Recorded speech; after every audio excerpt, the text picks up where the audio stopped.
fabulous 8-Bit Bros program. You can check them out here on Ironic Radio Network. 8-Bit Bros.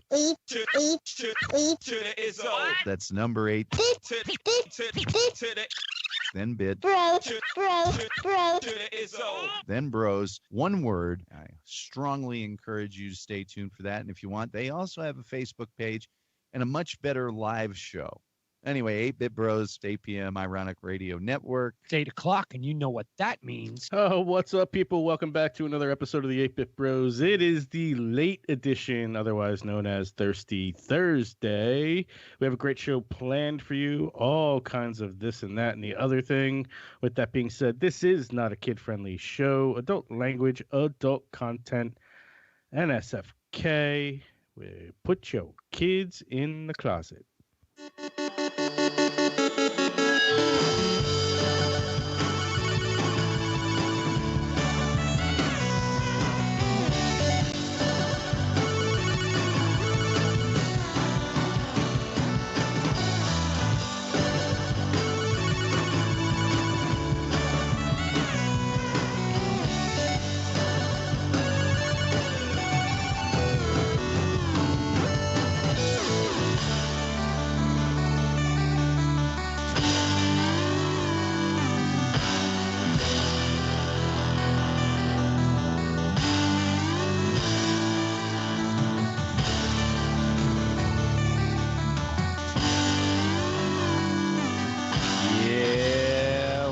To another fun-filled fact debacle we like to call the 8-Bit Bro Show. Now I'm clipping, I hear it. Oh, center box gets a square. What up, people? I'm going to adjust my clipping here. To the right, no, to the left, that's me, web boy, yup. To the right, 846 miles south, the one and only Thumping Loud. Don't mind me, I'm still trying to adjust knobs since we had a obvious error somewhere in setup. It was the Windows microphone. That's all it was. Look, I'm telling you, it happens every now and again, too. Like, occasionally me and Son will get in Discord and we'll be like, hello? And so something will be off and be like, you might want to go in and fix the window tick again. It's happened.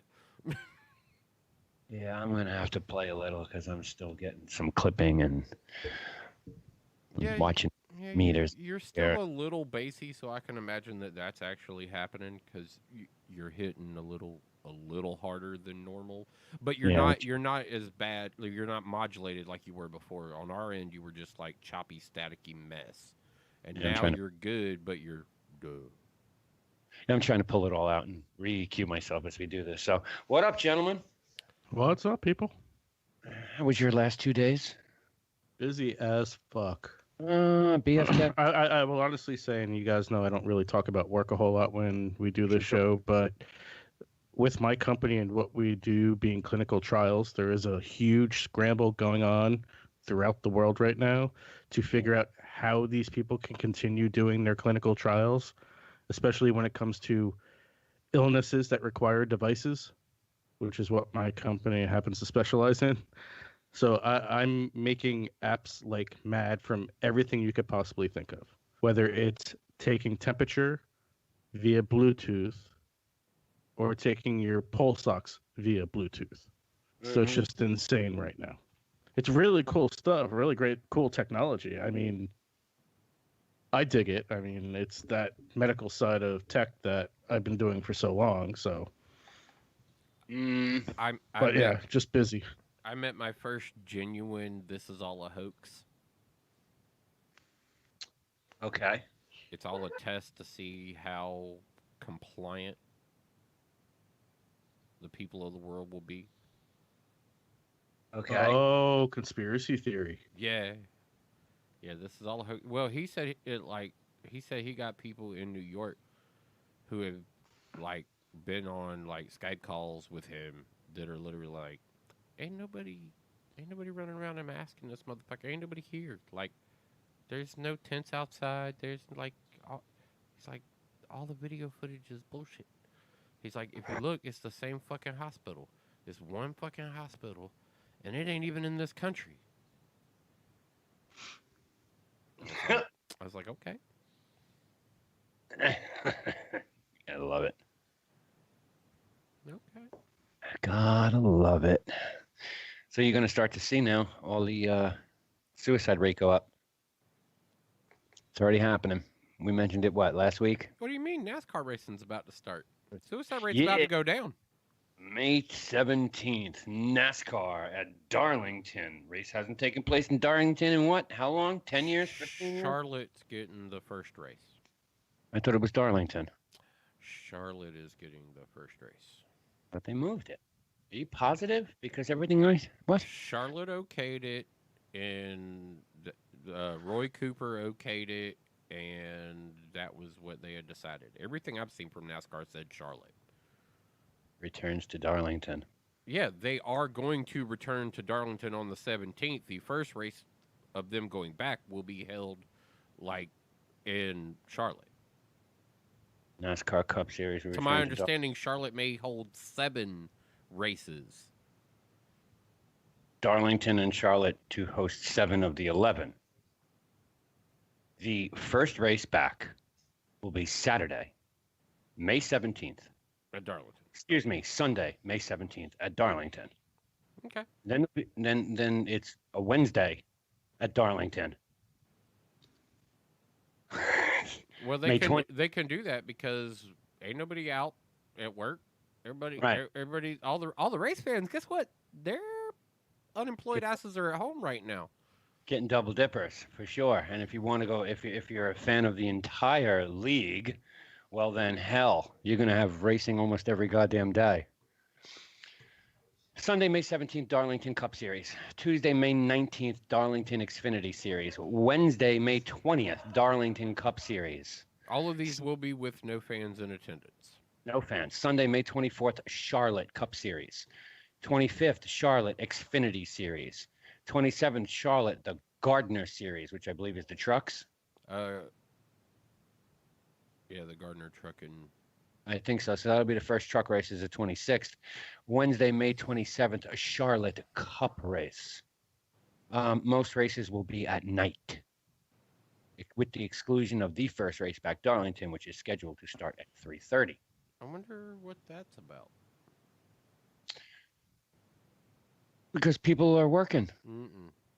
I don't think. Yeah. I don't think that's it. I don't think that's the only thing. They need to draw the fans to prove this is going to work. Otherwise, the TV contracts are going to be like, yeah, FS1 Port 2 for you. We'll just keep rerunning Michael Jordan's greatest games of 1992. Well, that's kind of underselling it a little bit of what they did, but But you get my point. that was actually a really good documentary, though. I haven't watched it yet. And it doesn't matter what I'm saying because most if not all of the races are on FS1. Yeah. With the exclusion of 2 races, the first one back. Well, like I said, I think the putting them into the pay option is going to do nothing but continue to hurt NASCAR. So Yeah. I mean, DirecTV is going to lose more money because they're the ones that are like making FS1, ESPN part of a sports only package. Like that's ESPN 1. Like Yes. is part of a sports package. It's not a channel in any of your base subscriptions anymore.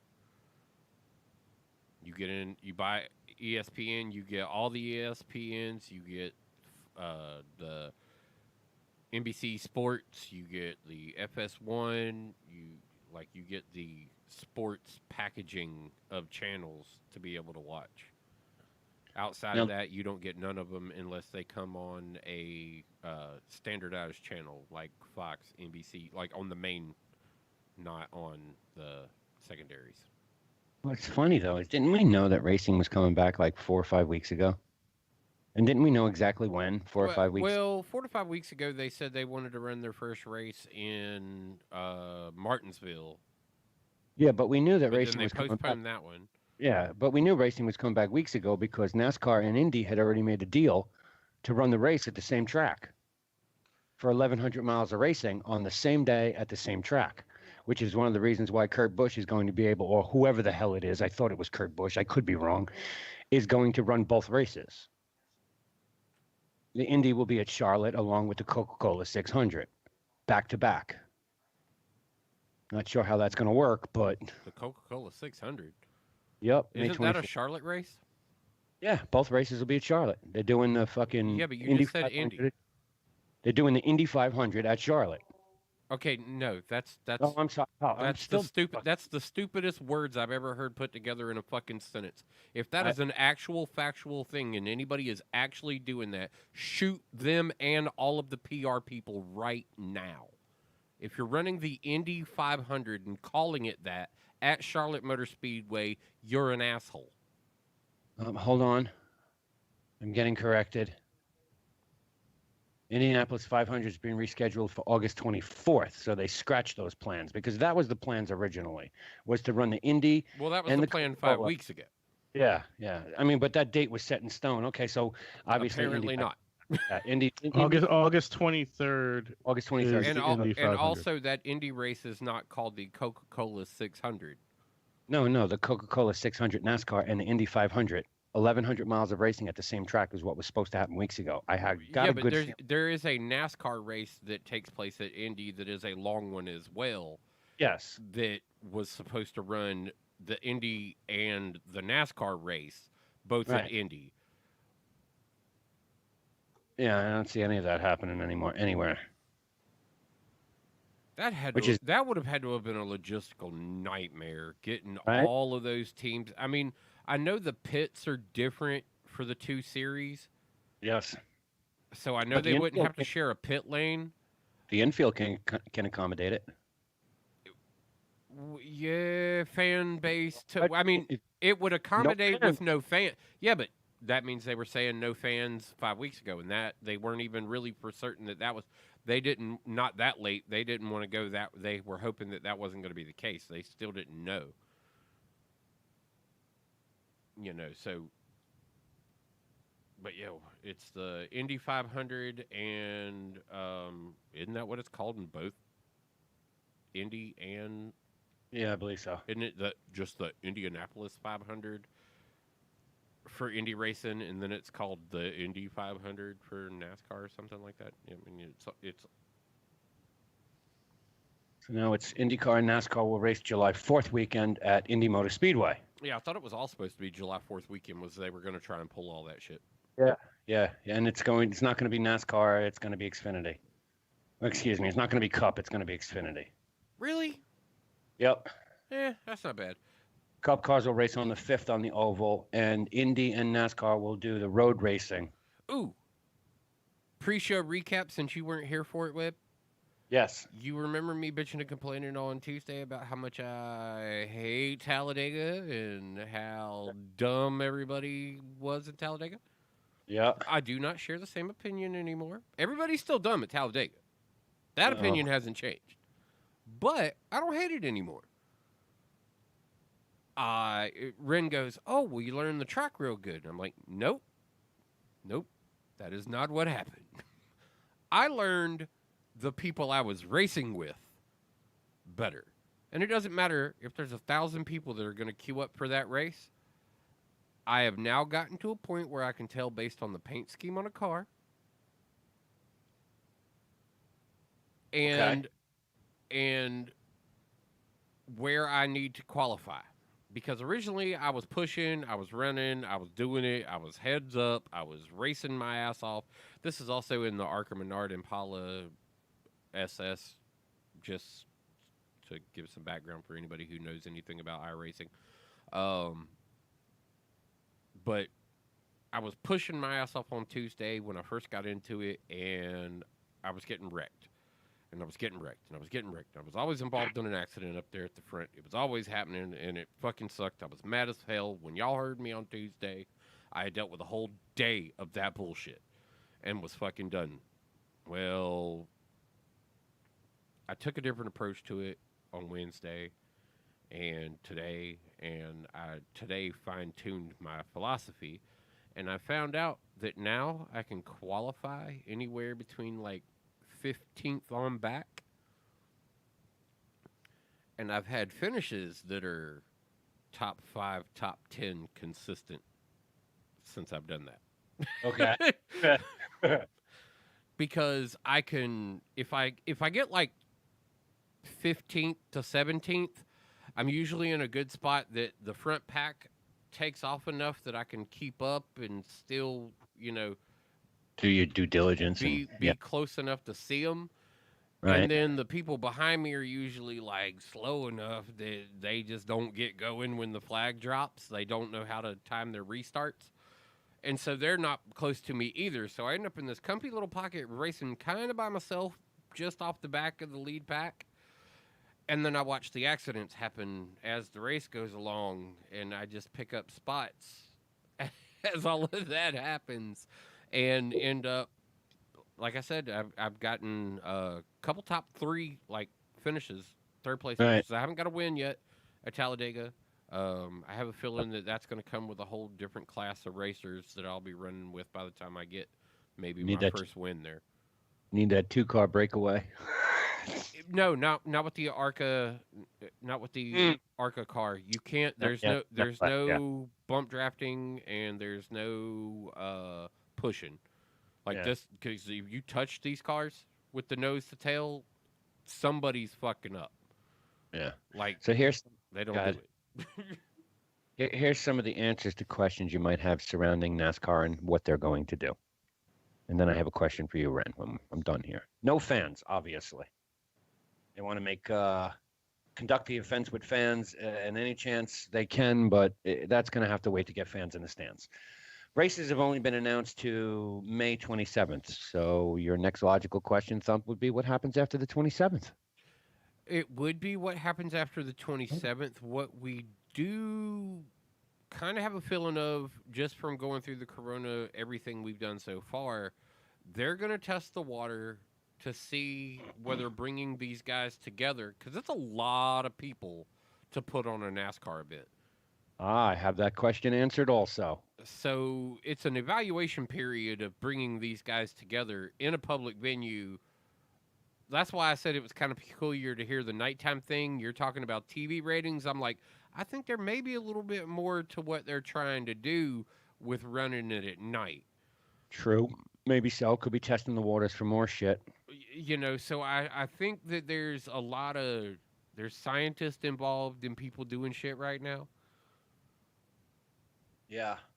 You know, pretty much anything anybody decides, oh, we're going to do this. You got a doctor that is right there from the government going, So here's the what are you doing? We need to test all your people. How is this going down?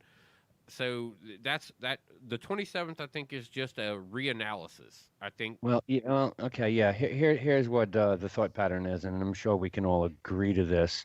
You get the races into the 27th, and then we'll see what happens with the rest of the world at that time. But Charlotte was chosen because it's in North Carolina. It's in driving distance. From Of all of the, 90 yeah, except Yeah, for from the team 90 in Colorado, which I don't think is there anymore. And Nevada, Kurt Busch, who's in California. No, don't say Kurt Busch and say Colorado anymore because he stopped working for Vegas. them 2 years ago. Thought his team was. He moved his team. Someone's in California too. I don't know who that is, offhand. Yeah, but they chose that one because Furniture it- Row team, the team that he was working with before, which Yeah. he's not with currently. He stopped working for them 2 years ago. They shut their doors, and that was in Colorado. Right, correct. Thank you. That was Truex. Truex was part of Might have 2-car operations that was going on there. Yeah. Yeah. Truex was there sorry. when they shut down. Go ahead. Yeah, North Carolina chosen because it's closest to the race shops. They can drive to the track and then drive home. Hence the reason why we're seeing Darlington come back, which is a beautiful fucking thing. It'd be nice to After get North Wilkesboro back, but that ain't happening. after the 27th, there is a good possibility that they could race at other tracks that are in driving distance. Talladega being one because it's Well- a Georgia track that's close enough. Yeah, but they haven't mentioned that. They've only mentioned, from what I know so far, is oh god damn it, Bristol, Martinsville. I was gonna say and if they do Atlanta. Bristol, they got to do Martinsville. But see, the thing is we're already missing the first Martinsville race. Like it's already been postponed into some things to see if maybe they can get back to it. It's supposed to be the night race, like the first ever night race. So Martinsville's ready to run in their current parameter of what they've got, but Virginia's not opening anything yet. North Carolina is lifting what was it, yesterday? Our shit got lifted, so technically our state's open again.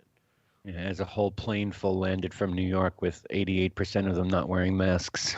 Yeah, like so, Fuck dude. I'm still plane. not going out, man. I don't know. I don't know enough about any of it, and if it's conspiracy of trying to keep people in the house, guess what? You got me.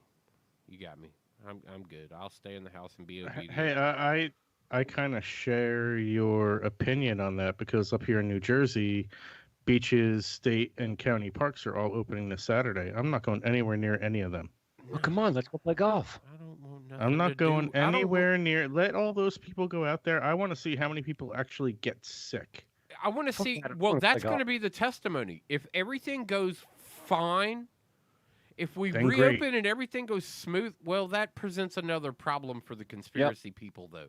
Like, if everything goes completely okay and there are no flare-ups, Yeah. and not one or two places has to like kind of re-quarantine. Mm-hmm. Yeah, but you're seeing it around the world already. All these places like Germany is talking about shutting themselves back down again because they're seeing So, a flare so up. is South Korea. Italy, Spain, South Korea, China, like all of these countries that have gone through it and reopened are all now sitting here going, maybe it was too soon. And the problem with America is we're so densely populated and we don't, as a nation, really give a fuck. Densely populated. I'm speaking from like where I live. I was gonna up say here, you're a New York, New Jersey guy. Like, yes, you're densely populated there, and really only New York City and anything that's attached to it. 5 boroughs. Well, no, I'm talking No, all the way like over New into fucking New Jersey, Jersey. I'm talking, Connecticut. I'm talking anything that's attached, like the townships that are attached to New Yeah. York, that are Yeah. even if they're in another state, if they're attached to New York City, in a Yeah. way of direct transportation, they are densely populated. Yeah. Here, True.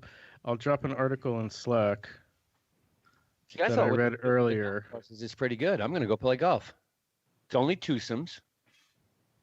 You can have a foursome if it's like 4 people in your fucking house. They're not going to let you meet up with Billy Bob Joe and Michael Hutchinson to play golf. No ball washers. You can't touch the fucking flag. I don't know how that's going to work. Are they going to have somebody there to take the flag out on each and every hole? Not for anything. For the most part, all shots can still kind of be taken with the flag in place. Yeah, true that. 1 cart per person. So you and I couldn't get a cart. You'd have to get one. I'd have to get one. Racing. No rental of equipment. No. Can't rent clubs. Can't rent Bowling shoes. alleys are shut the fuck down. Yeah, well, I'm talking just for golf here. I thought what the ball washers removed off the field, benches removed off the course, not field course. No ball washers, no fucking benches, no guy running around selling beers. BYOB. Or Well, BYO. I was gonna say until Webb gets there with like that cooler he's driving instead of a cart. I put it out immediately. Anybody want to go play? I'm okay. I'm good. I'll wear a fucking mask. I sent everybody the video on how to properly put on a mask. Actually, And no assholes. I actually assholes really out like the there. way that video was done. Yeah, it was done very well. Yeah, I like the way that video was done, and I actually reshared it because I was like, look, Yeah. I was like, mask or a thing. Fucking here. This looks like a really easy way to wear one that doesn't have to do that full face inflation type shit. With the way she ties off the ends and pulls the buckles back together and tightens everything up. When she showed that part of the profile, I was like, that right there is dope. Yep. I like exactly. I like the way that mask works. And that comes straight from a nurse. And I got that through my nursing friends who, I've been trolling their every social media, posting shit like crazy.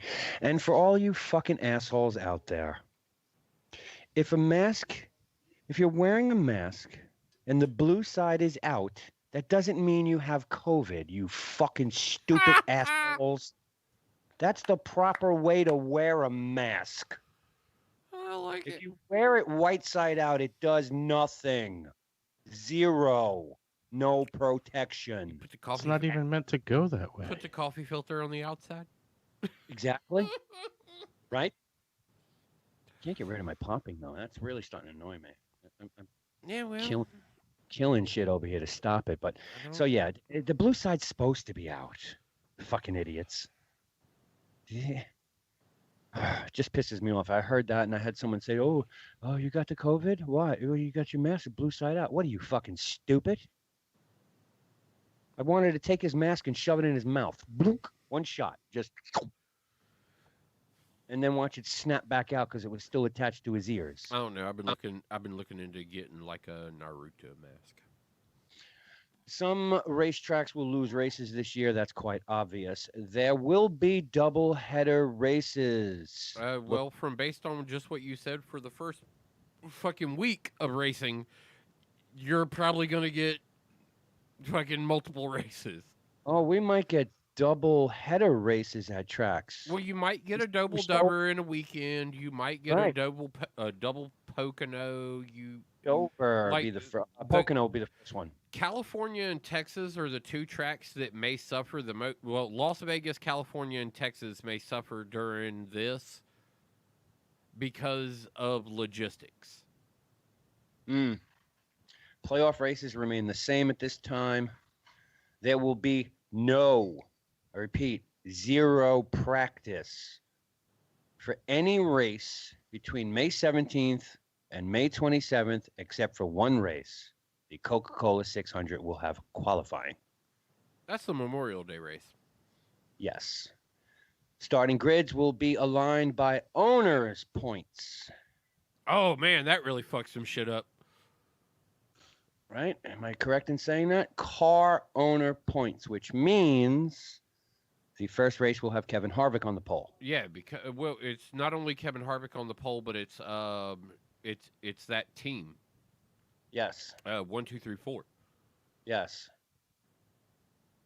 Yes. Yeah, it's gonna be like I said. That's gonna fuck some shit up. That's gonna make these weird stacks, like because Childress may not be a car owner for a bunch of cars, but you got engines in some, so you may get beat by guys who have your engines because their ownership points like got you shifted around a little bit. That starting lineup is only for the first race. That's okay. Other races have not been determined. But the thought is that race 2 would be the finishing order of race 1. Oh, they're talking about doing. All right, so we've seen a little bit of this on iRacing. What they've been doing, when they do the heat style racing for Thursday Night Thunder. Anybody who's been watching the Thursday Night Thunder, the heat racing style that they run there, what they'll do is 1 through 10 qualifying, go to the back of the field. Then they take the qualifying field and reverse it. Yes. There's thoughts of that race 3. Like 1 through 10 automatically go to the back as the last 10 guys in their respective qualifying order, but then the entire 11 starts right in front of number 1, and it goes on from there to the pole position being the guy who couldn't qualify. There could be more to that. Race 3 could be reverse order of race 2. Yeah, well, there's a lot of interesting start patterns for these heat races. Here's another one for you, Thump. You might like this one. You go in to draw your pit spot. That's the race order for the next race. Yeah, it makes sense. So the guy who goes, oh, I want pit stall fucking 40 because I can get right in the pits. No one will be there, and I can get the fuck right out. You might start 40th in the race. You might have a number 1 car, top contender. You might shoot yourself in the foot by going, I'm gonna take pit stall 38. No. That's not the way that's going to work. When they do that's not the way they're going to work. They are not going to pick their pit stall. They are going to draw numbers out of a hat for a pit stall. That's how they're going to pick their pit stall. There's all talks about how they're going to set up these starting race grids. Yeah, but you can't shoot yourself in the foot and go, I want 38, because you're not drawing 38 out of a hat at random. Oh, no, that's true. Possibly no victory lane. No post-race celebrations. There'll Finish be there'll be private ceremonies. NASCAR officials will hand trophies. I've heard that part of it. That what they're talking about is limiting that winner circle presentation.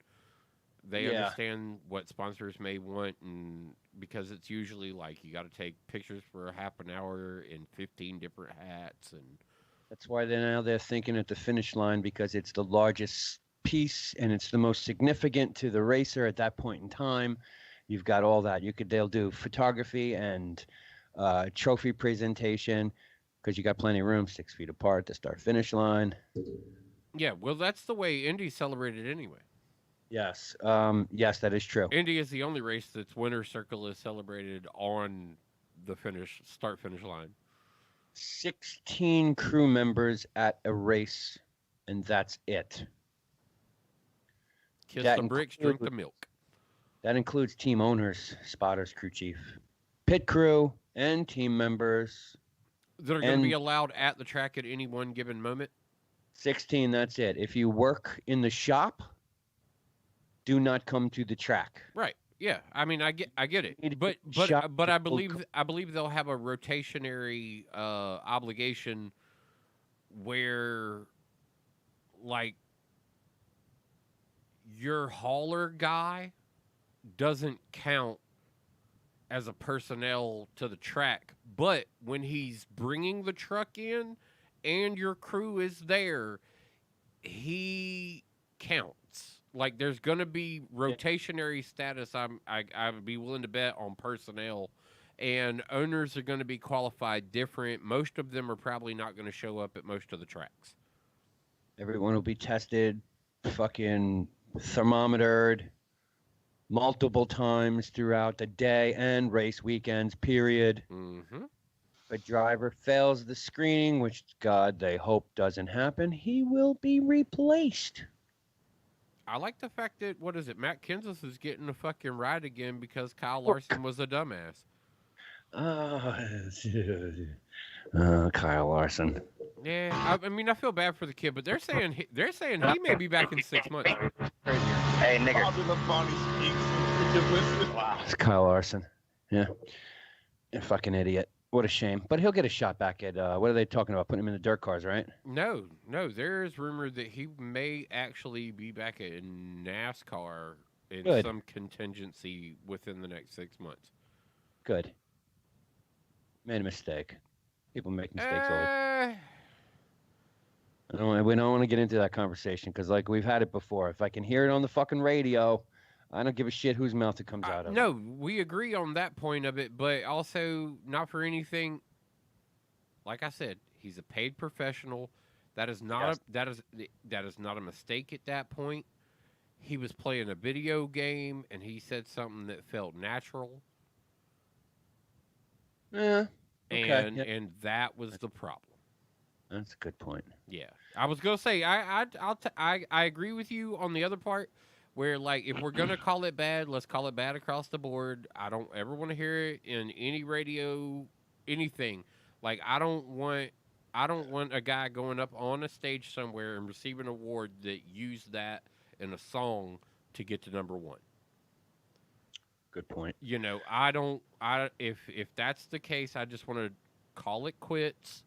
Draw the line, say it's bad across the board, treat everybody the fucking same. There are no passes anymore. Fuck this, everybody gets a trophy. Fuck this, only certain people can buy their way into shit. Like, fuck that. What up, Sutter? What Stop up, Lily? What up, Marcia? All these people pointing in, jumping in, giving their 2 cents. Okay, so before anybody says anything about fucking NASCAR, what the fuck do they think? Collaboration Hi, with all of Webb's fucking friends that can't seem to figure out how to go to Yep. 8bitbros.fucking-Facebook. Most of them don't even follow that, so I can't get everybody over there. I know you can't get NASCAR everybody over there, but any of them that are in your chat right now, guess what, fuckers? We're on 8-Bit Bros. NASCAR's collaborated with public health officials, medical experts, state and federal officials. They've implemented a comprehensive health and safety plan. We talked a little bit about that. Everybody's going to get tested, all that shit. All that is in ordinance with the CDC, OSHA, state and local governments' recommendations. Things are going to be massively modified. It's a one-day show, one-day event. mandated use of PPE. So I guess all the spotters Hold will on. be. How is it a one-day show, one-day event when you just literally talked about the fact of them parking at the NASCAR fucking 1 day racetrack in and for out. a week? Yeah, but NASCAR 1 day in and out. Come in for the race, bring your teams in. When the race is over, get the fuck out. Go back home. That's why they don't want the shop people coming to the track, because you guys got to be there building cars. You stay separate. 16 people only at the track. Come in for race day. There's no practice. There's no qualifying. There's no nothing. Maybe practice. Maybe they fucking drive around 10 laps before the start of a race. I don't know how that's going to work. You need practice. John, But- I appreciate you literally coming into the 8-Bit Bros chat there and say some shit. Mandated all PPE throughout the event. That should be interesting with all the spotters. I hope we get cameras of all the spotters in there. N97. Dude, it'll be interesting because spotters are the closest compacted people in the entire race course except for the fans. Yeah, especially certain tracks where it's just a tower on the right, left, the turn 3, turn 4. Right. It's It's a tower. just 20 it's just wide enough for them to stand there and to have a NASCAR camera.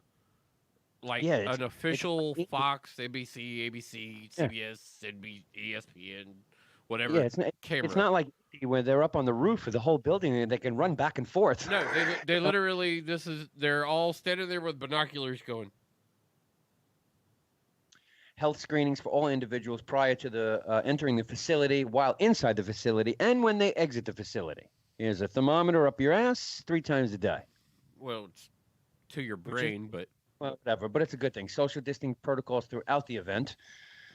How many people are going to be in the pit box? You're going to have the crew chief and one person on the other side, no more like 4 people climbing up there. Strict limits on the number of individuals who are granted access into the facility. We talked about that. 16 people from a team, no fans, no press. that's bullshit. Well, It's NPR, bullshit. NPR for the radio side of it, NASCAR radio, whatever the fuck that is, NPR, and broadcast. Well, yeah. Everything else? But yeah, that basically just means nothing but the 2 most highly monetized contracts that they have. Right. That shits out 500 other people who are at every fucking event. I've already been asked by writers, well, with NASCAR coming back, you think we can gain access? What are you, Nope. fucking stupid? Nope. And even if we could, do you think I would allow for you to go? Sorry. No fucking way. It's too risky right now. Let these people figure out what it is they need to do. Dude, Ren, hold on. my- How many of y'all seen the meme that is all the red shirts standing at the elevator? All the Star Trek red shirts standing at the elevator, and they're like, so we're going to be testing people going out into COVID. If everybody would just stand right here in this area real quick, we'll open these doors and y'all can go out into the public. And it's just a room full of red shirts. You're like, oh, yeah, this is going to go well. I think the attack meme to that one was the one from Star Wars that says, there's no COVID on Alderaan. Yeah, no COVID. Ren, so my question to you is, with no sports and now we've got a sport coming back, will you tune in to watch at least the first race? Probably not. Probably not. No interest in NASCAR whatsoever.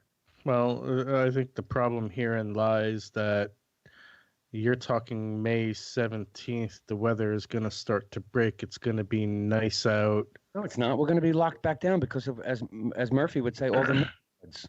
Yeah, but he's feeding his own hypothetical here. Let him Yeah, go ahead and let like him my guide his own hypothetical course. is the weather's going to be good. Even if I'm sitting on my own patio, I'm not going to be sitting inside. Oh, okay.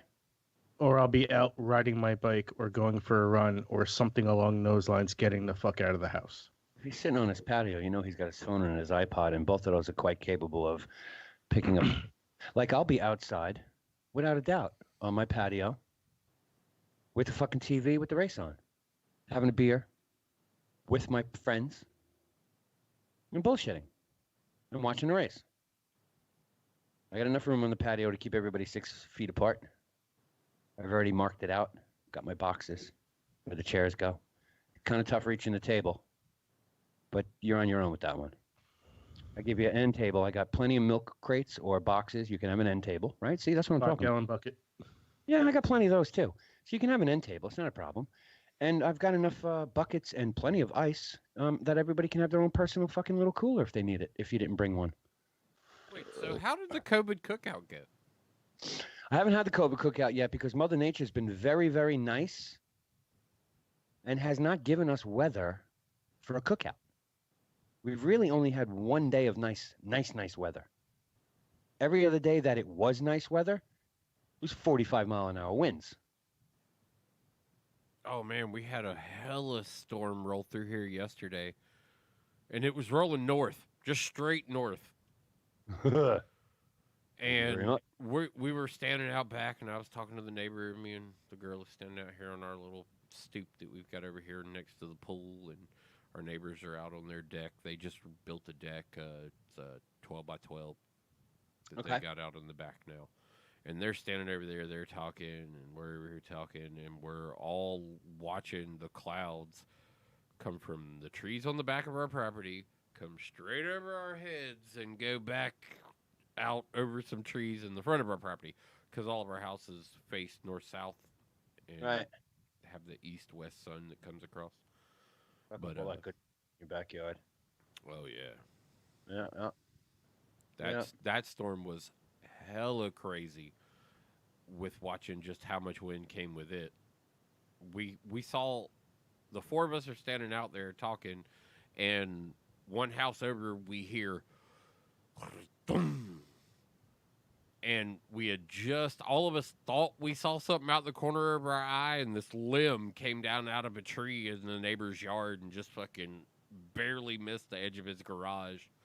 Oh, nice. Yeah, it was like, holy Love shit. That. And the COVID barbecue couldn't happen when I wanted it to, due to the fact of participant Eminem, who got quarantined. Oh, yeah, that did happen that exact same fucking week, didn't it? Yeah, and she was cleared and went back to work, I think, yesterday. Wait, so where the fuck is Digger then? I was going to text Digger and ask him if he wanted to come, but I'll see him Saturday for the rock band party. Because I got that figured out now finally, too. Motherfucker. I got the new... Digger's allowed to come back out in public, and he didn't come fucking say hey to the 8-Bit Bros, tell him he's in trouble. Right? But I figured out the rock band thing. I got all the mics I measured it. They're 8-foot cords, so I've extended and put X's on the floors in the spots. I have the new USB to give me the ability of 14 mics. So I've got enough room to have at least 4 people here. I told him to quit wasting his money, and you hear what he did. Oh, I'm not wasting my money. I just have this big box of stuff that came out of the underground bunker over there, and there just happened to be exactly what I need to pull off what I need. Well, interesting. Oh, so Webb, I was telling Thump, so I went to go buy one of our cheap $32 cameras. Yeah. Off Amazon. Yeah. And yesterday I was like, oh, you know what? 1080p, it could be better. Maybe the lighting and whatnot, whatever. Right. Yeah, I go to Amazon to go buy said camera. You can buy from these retailers for $139. Oh, really? Because you can go right to Walmart and get it for $39. I saw it there yesterday. Oh, then great. It means he'll be Amazon, because Amazon doesn't have them in stock, and they wanted $139. I'm like, well, if I'm going to spend $139, it means he'll be putting on a mask and going to Walmart. No, the Brios are nicer anyway. I was thinking about getting those. I mean, you can always order it from Walmart online because you can't go to Walmart. Really? I tried that twice. Y'all can't go to Walmart? Can't go to Walmart. You can go. It just takes you 20 hours standing outside, doesn't it? Yeah. I've heard that's the biggest nightmare of actually going out and doing things is the places Home that Depot are a bunch open. of times and hadn't had a problem. Depot. Oh man, down here, like the people in my area have talked about like the Home Depots and the Lowe's because we've got like 3 Home Depots like real close by, and like 4 or 5 Lowe's, and all of ours are like, it's 20-30 minutes every time to go back and get into them. I told you I went the other day. I need razor blades. I still need razor blades. And where'd he go for that shit? Home Depot. Order it from Harry's. It's right down the block. Not those kind of razor blades. Why would I be going to Home Depot for those kind of razor blades? Oh, buy those at Walmart online. Have them shipped to your door. Actually, what I've started doing with Home Depot is ordering online to pick up in store. I Yeah. drive to a parking space, I call a phone number, and they bring my shit out. I'm there, in and out in less than 5 minutes. Yeah, you can Yeah, do that. now that's the process. I did that at BJ's the other day when I bought the TV and went and hung it at Justin's. I did that last couple of days for lunch. Today I went to Subway, called ahead, ordered my shit, paid for it online. Pull up outside, beep beep. Woman comes out, name, okay, here's yours. Thank you. Have a nice day. Thank you. Come again. Yeah, pizza, Bubba 33s. Went over there. Yeah, let me get a White Russian, please. They're making that shit right in the parking lot. To go. Thank you. I'll have one of them. Can I get a half gallon of that, please? No, they got packaged goods right there, Bubba 33. They're selling beer right in the fucking parking lot. Beer, wine, everything right in the fucking parking lot. Okay, I'd still rather have a half gallon fucking White Russian. You know, most places for food, bro, it's drive up now. I mean, you know, you want a prime rib from Outback or show up with my big cup and be like, "Can you fill this up for me?" Texas Roadhouse, it's curbside pickup. You ain't got to get out of your car at all. You call them, you place an order, they give you a parking spot number. You are number 9. And you go right over there and just pull in your parking spot. Nice 9 painted on the ground in fluorescent pink. Chosen color of the establishment. I guess it's the easiest to see, and it doesn't wash away as fast as like yellow or white. Like I said, it's probably just their chosen color. You probably go to another place and they may have like a big fluorescent blue or a neon green. Or... Also, that is the telltale signs of beginners in Talladega. Solid white car.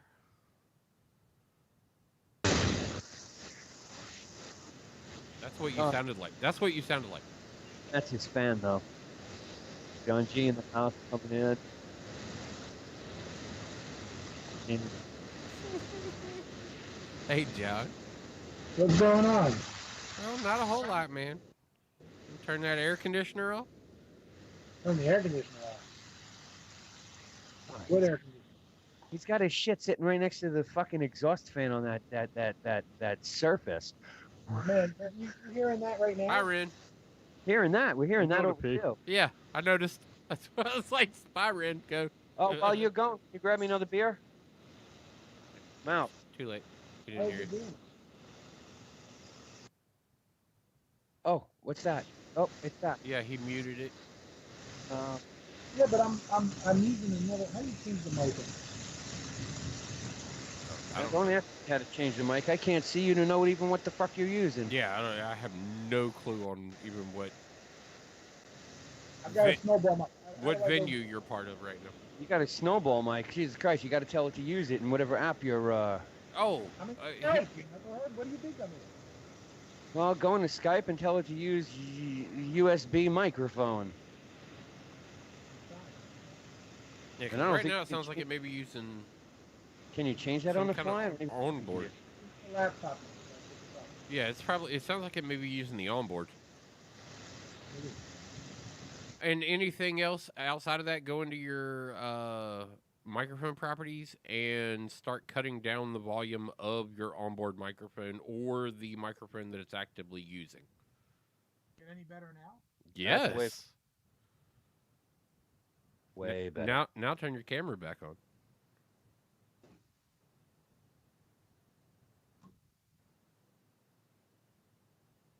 Uh-huh. Yay. Hey. Look at that. Wait, now we can't hear you at all. Cut that back up just a little bit. What do you mean you can't hear me at all? There we go. Now we can hear you. Better. That's better. I'm going to grab a beer. What up, John Jameson in the house? John J. What's up, John? What up, John? Just figured I'd do a drive-by for a few minutes and say hello. Yeah, no Drive-by. shit. I shared out your special again. Thank you very much. I was like, oh look, John's pumping the Oh special. wow, it's 9 o'clock. 9 o'clock. It's break time already. I called in at break time. Yeah, but we came on late because of audio 17 issues. minutes late. Yeah, it took me that long to figure out the audio issues I was having over here, but that's what happens. I mean, I got different people using this machine now, and she's dialing knobs and turning shit and doing things and Zoom meetings and go to meetings and all sorts of shit going on. I can't keep up with what the fuck they're doing on my shit over here. All I know is I'm going to start to charge rent any day now. Yeah. Well, I can't evict her. That's against the law. You're not allowed to evict anybody. That's But no one true. said I couldn't. No one said I couldn't raise the rent. Fixed it. There ain't no law on that shit. You know what they did? You know what they did in Jersey now, or I don't know when he did this, but he if you're having trouble paying your rent, you can use your security deposit, and they can't charge you a security deposit back for 6 months. For 6 months, and then you got to pay the security deposit back Right. Yeah. immediately, or face eviction. I don't know if it's a win-win or I a see you, dog. win-win now and lose later. It's the same thing with like your mortgages. They're going to be like, okay, mortgage forbearance. You don't have to pay your mortgage. And this is hypothetical because it's not fucking set in stone yet, people out there. But they're thinking about, just forgiving your mortgage for the next 3 months and then just tacking it on to the end. Right. So you live fucking rent-free for 3 months, but your mortgage is 3 months longer now. So it's not really like living rent-free, but it helps people now. That makes sense to me. We're in a help now situation for the most part. But the problem is they what their biggest complaint or whatever you want to call it is that everybody's saying, how do you know that the person's really not able to pay? Like should they just do it for everybody? Yeah, actually, that's what's being mandated is just do it for everybody. Let's not get into the particulars and the politics of the whole situation. Everybody gets it. Everybody goes. Everybody does their thing. We'll sort it all out on the other end of this, though. Right, because that's sort of being sorted out now. Like a lot of companies who applied for stimulus packages and wound up getting like $55 million are like, yeah, we didn't really need that money. So who do we mail it back to? Well, that is also the stimulus package and non-filers trying to figure out how they were going to get their money. Right. Originally, they had to file a tax return, then they didn't, and it's all fucked up. Look, I got fucked on the stimulus. Yeah, I heard 500 short. I will be right back. Yeah, I got fucked. $500 short on my stimulus check. Did you really?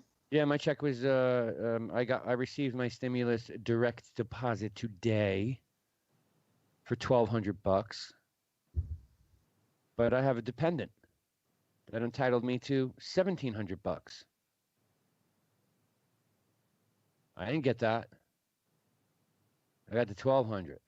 You got the 1,200. Yeah, it's like they forgot I had a kid. I haven't gotten mine yet because I didn't direct deposit last year. You can go online and give me your fucking direct deposit. I did that shit. Otherwise, you're going to wait for a check, and that could be till fucking September. I don't know. There was some guy in New York they busted for stealing the checks out of mailboxes. Oh, a little Chinese guy. Figures. Yeah.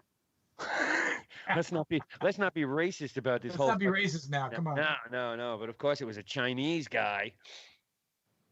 Yeah.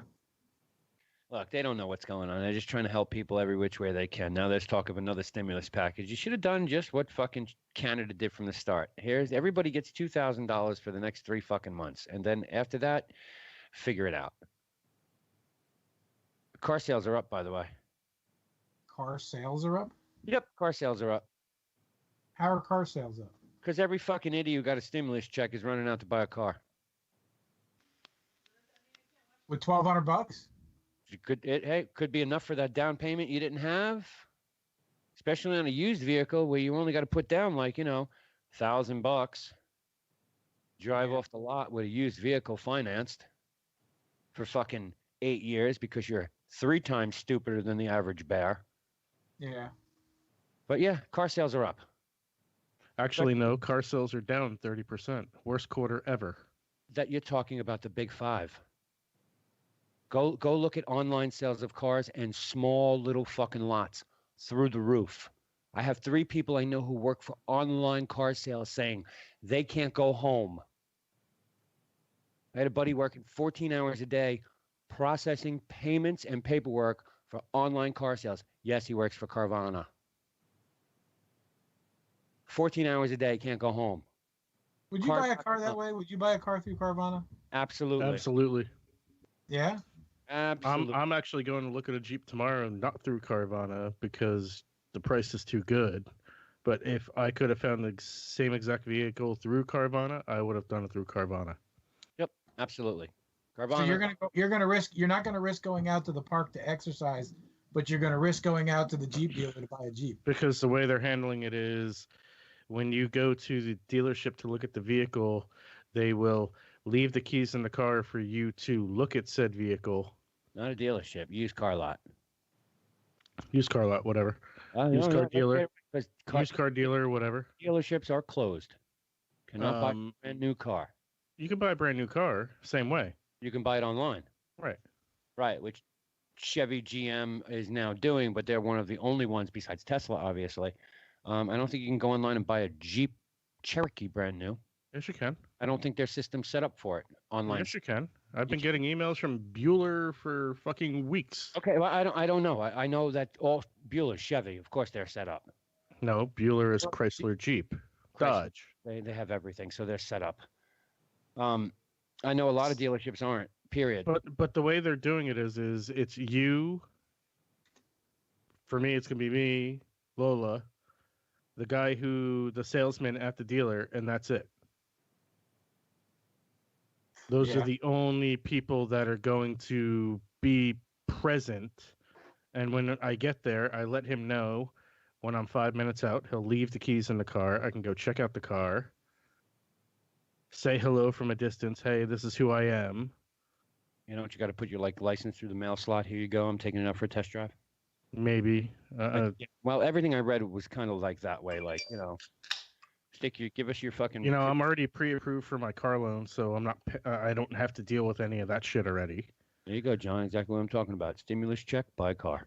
I didn't get a stimulus check. I don't qualify. Well, you do, but that's your own fault. I do, but I don't. Yeah. You would have. Why don't you qualify? Because you have to file a tax return. Oh. Your video's frozen, by the way. Turn it off and turn it on, John. Man, again? Yep. Just turn your video off and turn it back on. Just clear it right up. Yeah, you would have qualified. Probably would have been prorated, though. Yeah, it would definitely been prorated. Yeah. Actually, I don't even know if I would have qualified, period. Sure you would have. You got a really good accountant. True. I'm still. No, I turned it back on. Did you turn it back on? I tried. Hey, you're coming back in now, I think. I think. I don't even have that much shit open, but. Yeah, I'm trying to figure out how do I fix my stimulus check or just say fuck it and wait. Let them fix it. Are you getting your unemployment? Unemployment? What are you fucking kidding me? Yesterday was my day. I couldn't get through. Funny story. So I called the DMV because I got 3 letters from them today. Everybody's getting letters from DMV, by the way. Go ahead. And I got 3 letters from the DMV today. One, because I sent in all the shit I had to send in order to rectify fix my registration of owning a car that's not or having my registration abilities suspended because I owned a car that was not insured, even though I didn't own the car anymore. And I didn't own the car for a month before I took it off the insurance. Right. Car doesn't exist. Doesn't exist. Sent them everything. I get a letter today saying my registration privileges are suspended. I get another letter stating my driver's license is going to be suspended because I haven't paid the $100 restoration fee. Right. Now, mind you, the dates of all of these letters is the same exact day. Okay. April 23rd. All processed on the same day. I haven't paid my registration privileges are suspended. Scam you 911. Registration privileges are suspended. My license is going to be suspended because I haven't paid the $100 restoration fee. Right. And here's another letter processed the same exact day that says we're not going to suspend your license. Right. Because you provided us all the information. But I still do not have a letter that says you can register a vehicle again. Yeah, and you probably won't get that for a while. Nor will you get the letter that says, "Oh, by the way, you don't owe us the $100." I already paid it. So, I already paid the restoration fee. what a mistake that was. You're out of You know what? you're out $100. I'm looking to try and go buy a car tomorrow. Yeah, but you I can't. need to be able to register a vehicle. You can't. No, you don't have to. This is what I said this to you last week, and I'm going to say it to you again. You don't have to register it. It's the same thing if your license expired by now. No big deal. It's okay. You can drive with an expired license. As long as you're essential personnel and got the proper paperwork to be out in public in your There's no- area, depending upon but- whether or not those are still in place in your area. Yeah, you there's still really- need to go to the store and get supplies Right, and there's whatnot, so really you never still need to been a- drive there. I haven't heard of anybody yet that I know of personally that has been stopped at a bridge or a tunnel on their way into New York City going, can I see your essential paperwork? Do you have that, your card or your letter from your employer? No, I haven't heard that from anybody. It's not even on the internet.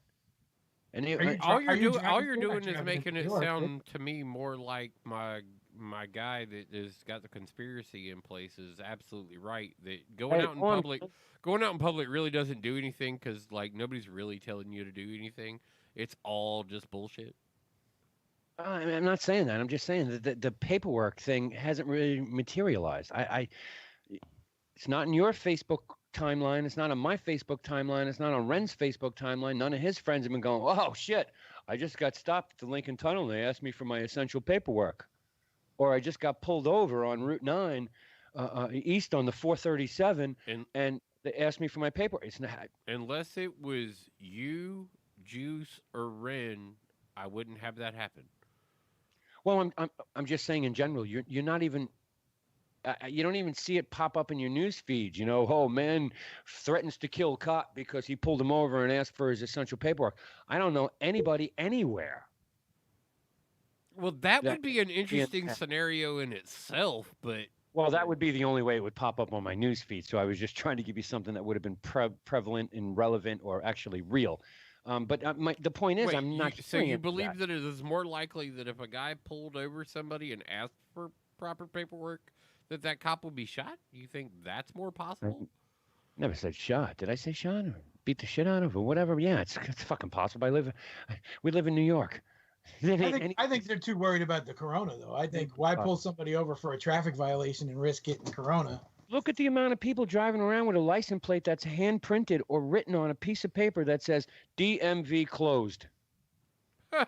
I've personally seen that on 2 vehicles so far. I haven't seen that yet. That's And funny. I can't tell you how many I've seen on the internet. Now, I don't know if they're memes. There's a 10,000% chunk of those that is memes, and there is a 0.0 do that like 10 more times. Right, yeah. 6% chance of the real ones. Yeah, I mean, I've seen it on the road, physically. Well, that's what I'm saying. Like you saw one, that one was real. Yeah, The other 900 that you saw on the internet that day, they were not. I mean, I've seen photos in the car groups I'm in, and I know that they're not memes. I've seen it. Yes, but the percentage of those outside of that also still occupy the internet double down on the fact that... And those car groups I'm in are tailored specifically to my locale, which means somewhere close to me, there are people driving around like that. But, I mean, even they told you that. You know, it's like, look what they're doing now. If you had a learner's permit and now it's time for your driver's license, you got one. You don't got to go take the test. That's it. You got your license. No way. Well, it just seems that people are it seems more that people are just taking advantage of the situation, and we'll see. Okay, hold on. Considering the fact of what's currently happening, I'll call temporary okay, but this is still bullshit. What is coming out of your mouth is because on the other end of this, they will go, "Hey, motherfucker, you still owe us money for your driving privilege." Well, yeah, you pay that shit right online. They're sending people their licenses. Oh, you had your learner's permit and it was time for you to get your license? Whoop, here it is. So that's what they're doing now? Yeah, in Jersey they are. They're mailing them out to people. That's a fact. I wouldn't bullshit about that. That shit's a fact. You ain't got to go take your driver's test. Because how can you? You can't now. So, we can't take away the driving privileges. That's what I'm saying. I mean, if you read all the shit, even if you go to Motor Vehicles website, they'll tell you, I don't worry about registering the car. You know, we'll talk about that May 15th. Oh, your driver's license expired in April? It's okay. It's good till fucking July all of a sudden. It's okay. It's good. Don't worry about it. It's good. You got 3-month extension. You're good. And then we'll reevaluate that when the time comes. Because who the fuck knows if we're going to be locked down? If your license expired May 31st or before, it's been extended until June, July, August 31st. That's right there, big fucking letters, DMV New Jersey's website. Wabam. So not being able to register a vehicle, A, they can't stop you from buying a vehicle. At least they tried. You can't buy a new vehicle unless you order it online. Then yet, you might not get it because the fucking factories are shut down. I got 2 friends waiting for their Corvettes, and they know where they're sitting at, right in fucking Linden with no front bumper on them.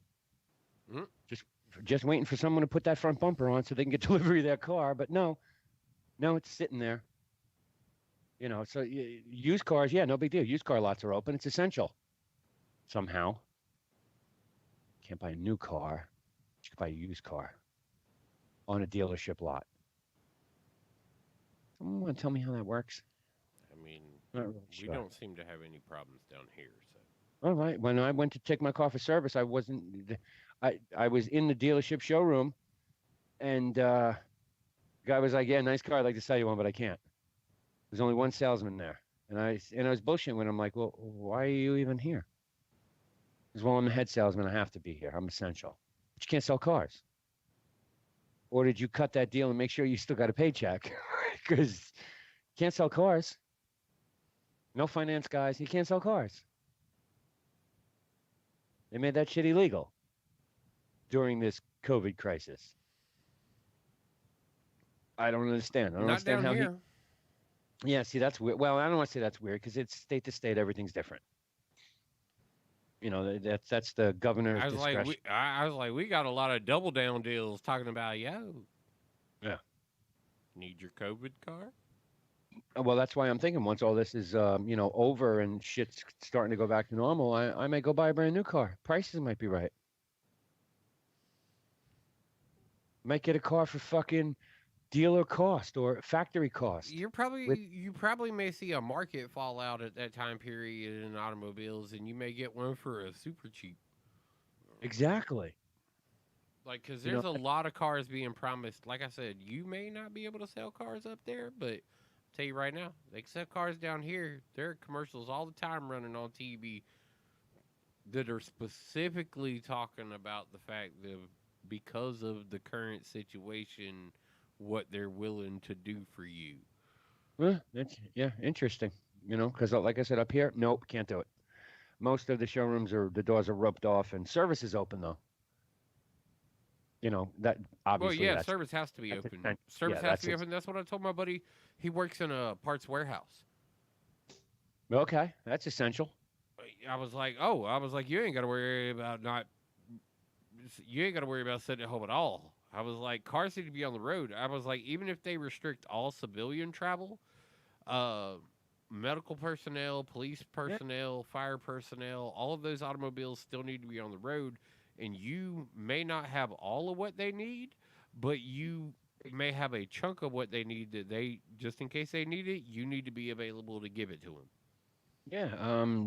IDK's sister, her husband is an auto mechanic, works for Ford, and he works in their heavy department, which means he works on motors and shit like that. I mean, I'm sure he does oil changes and crap like that, but his main job is motor, suspension, shit like that, whatever.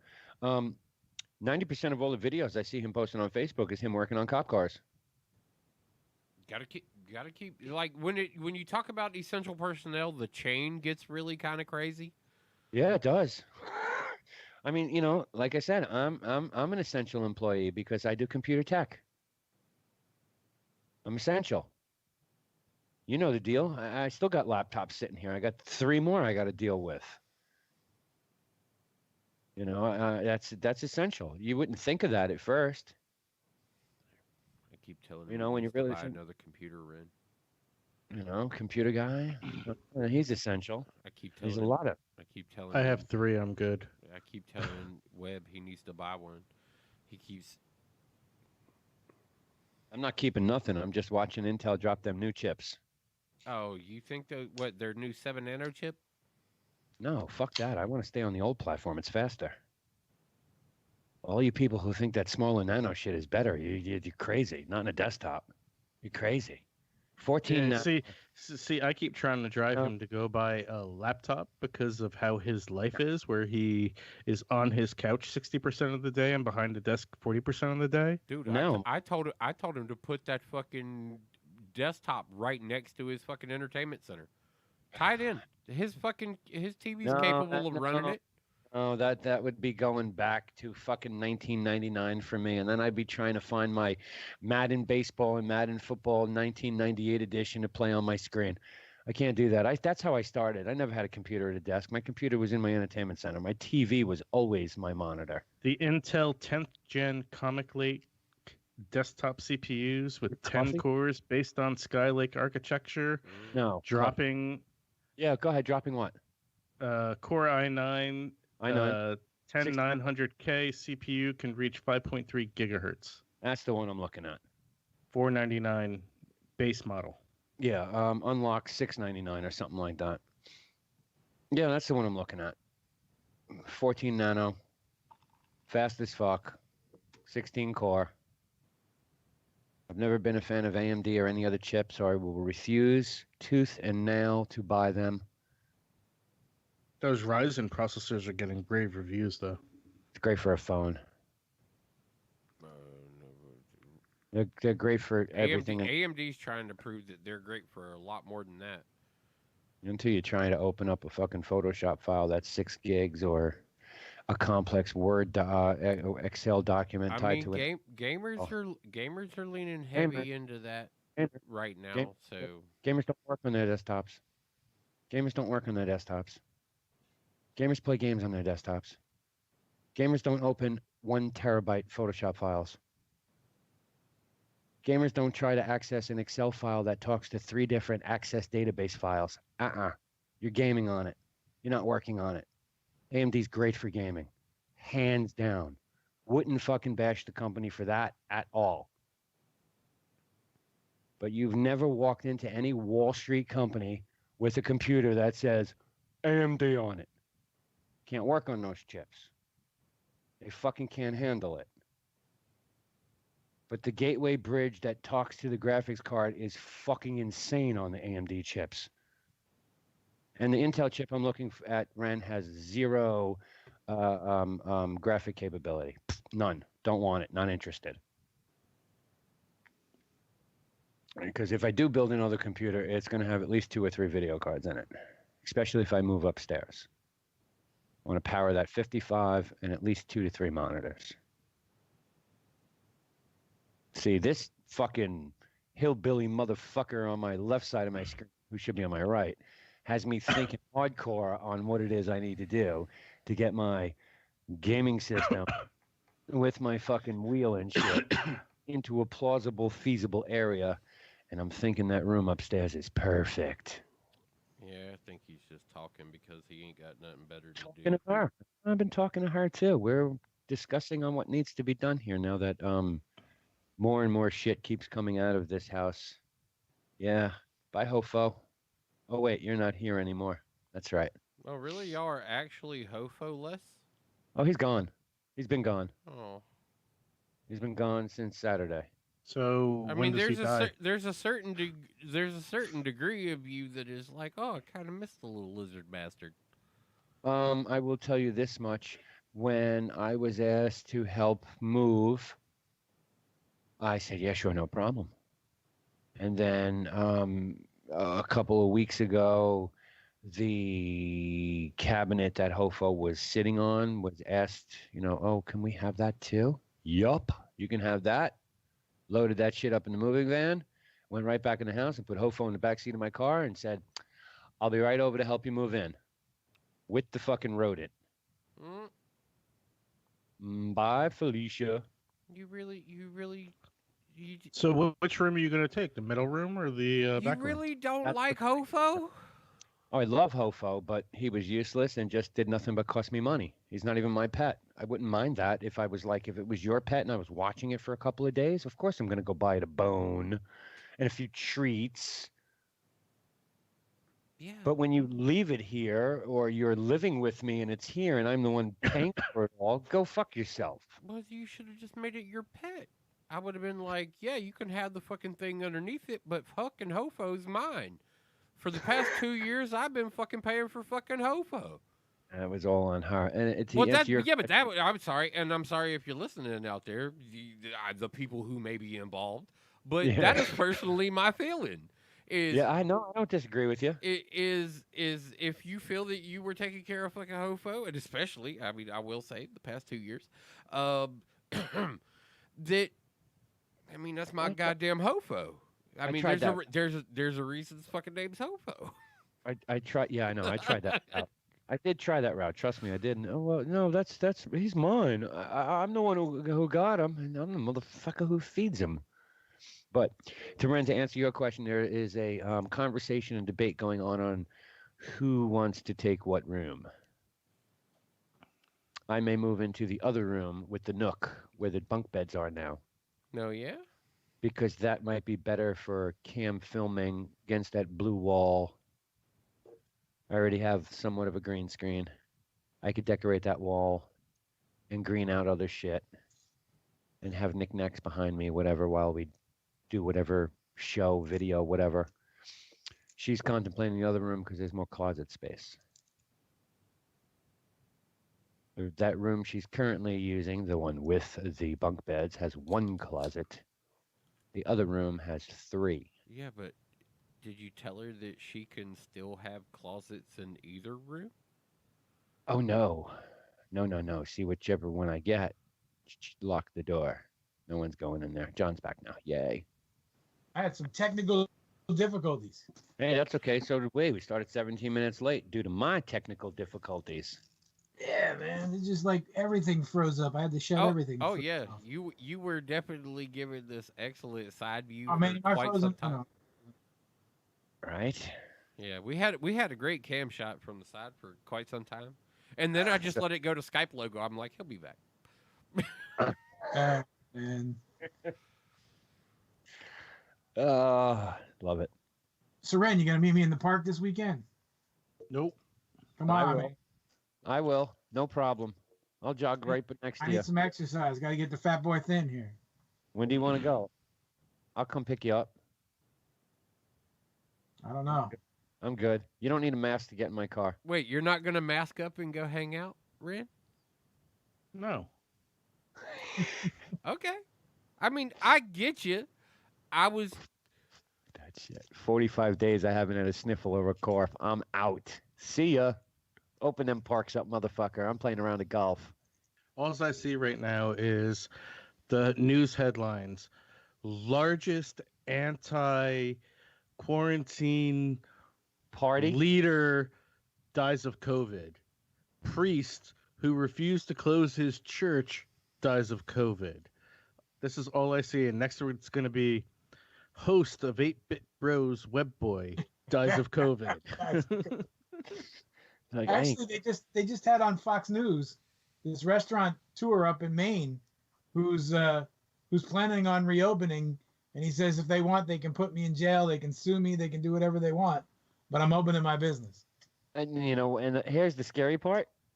Yeah, there's nothing that says you can't. Hey, John, I don't I sit in a camp with Ren more than I do anything else on this one right now because I definitely just had a open us back up leader in my state. Yeah. Come down with the COVID. Yeah. She was like, open this shit back up. Like 2 days later, she got the fucking COVID, and everybody's like, oh yeah. Hey, look, I'm not saying I'm for it, especially not like New Jersey or New York, man. It's crazy shit out. Webby is. But the people No, are crazy. actually not. I joke about it, but look, you know what I do. You guys know what I do. I went out today for lunch. I called ahead. I went to the store for cigarettes. I called ahead for my lunch. 1:45 is my pickup time. Okay, drove over there. Meet, grab my 2 heroes, and then zip around the back of Walmart, through the roads there a few times, and then came back home.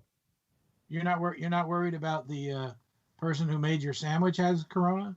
I ain't worried about shit. 45 days in lockdown without a sniffle or a cough, I'm good. And if this shit ever tried to get inside my body, the amount of alcohol that's in me and my liver would kill it anyway. Or you're drinking Clorox? You're on the Um, Trump camp. You're on the Trump camp drinking Clorox. You know, we could talk about that in a second, but yeah, half these new fucking beers I've been drinking at 9.5% alcohol, it's like drinking Clorox. As far as Trump and the what if we like try to shoot disinfectant into people, and what if we blast them with light? I have finally figured out what he meant by that. Okay, What? and follow me with this. COVID virus has attacked what? The elderly and those people with underlying conditions. Right. Okay. So this disease has done the survival of the fittest for us, if you want to say that, because it's taken out people with underlying conditions and the elderly. Okay. Trump's plan. I don't know if I'm not too know if I'm too happy with you complimenting. Well, no, but that's the truth. Okay, I mean, so because I'm kind of like not the fittest at this point. I might have underlying conditions at this point. well, okay, well, so then maybe you should stay the fuck out of the public, and you're doing that by locking yourself in a basement.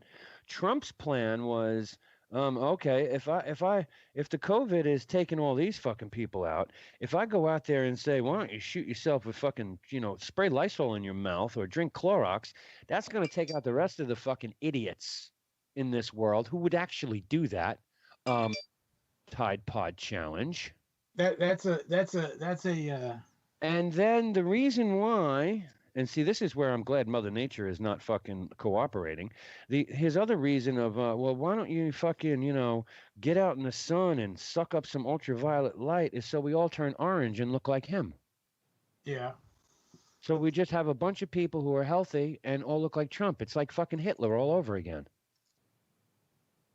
I don't know. That's what I think. There's your conspiracy theory as to his fucking shoot yourself up with Lysol. Which who the fuck knows if any one of the ingredients inside of that shit might actually work. Did anybody do any further research into the idea of disinfectant being run through the human body? No, it's poisonous. It's Okay. poisonous. You Okay. can't do that. Okay. Well, although I'm sure there's Okay. some ingredient that would be beneficial. Go ahead.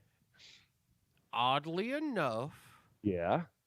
there is an actual disinfectant style of combination of things that can How- be used Right.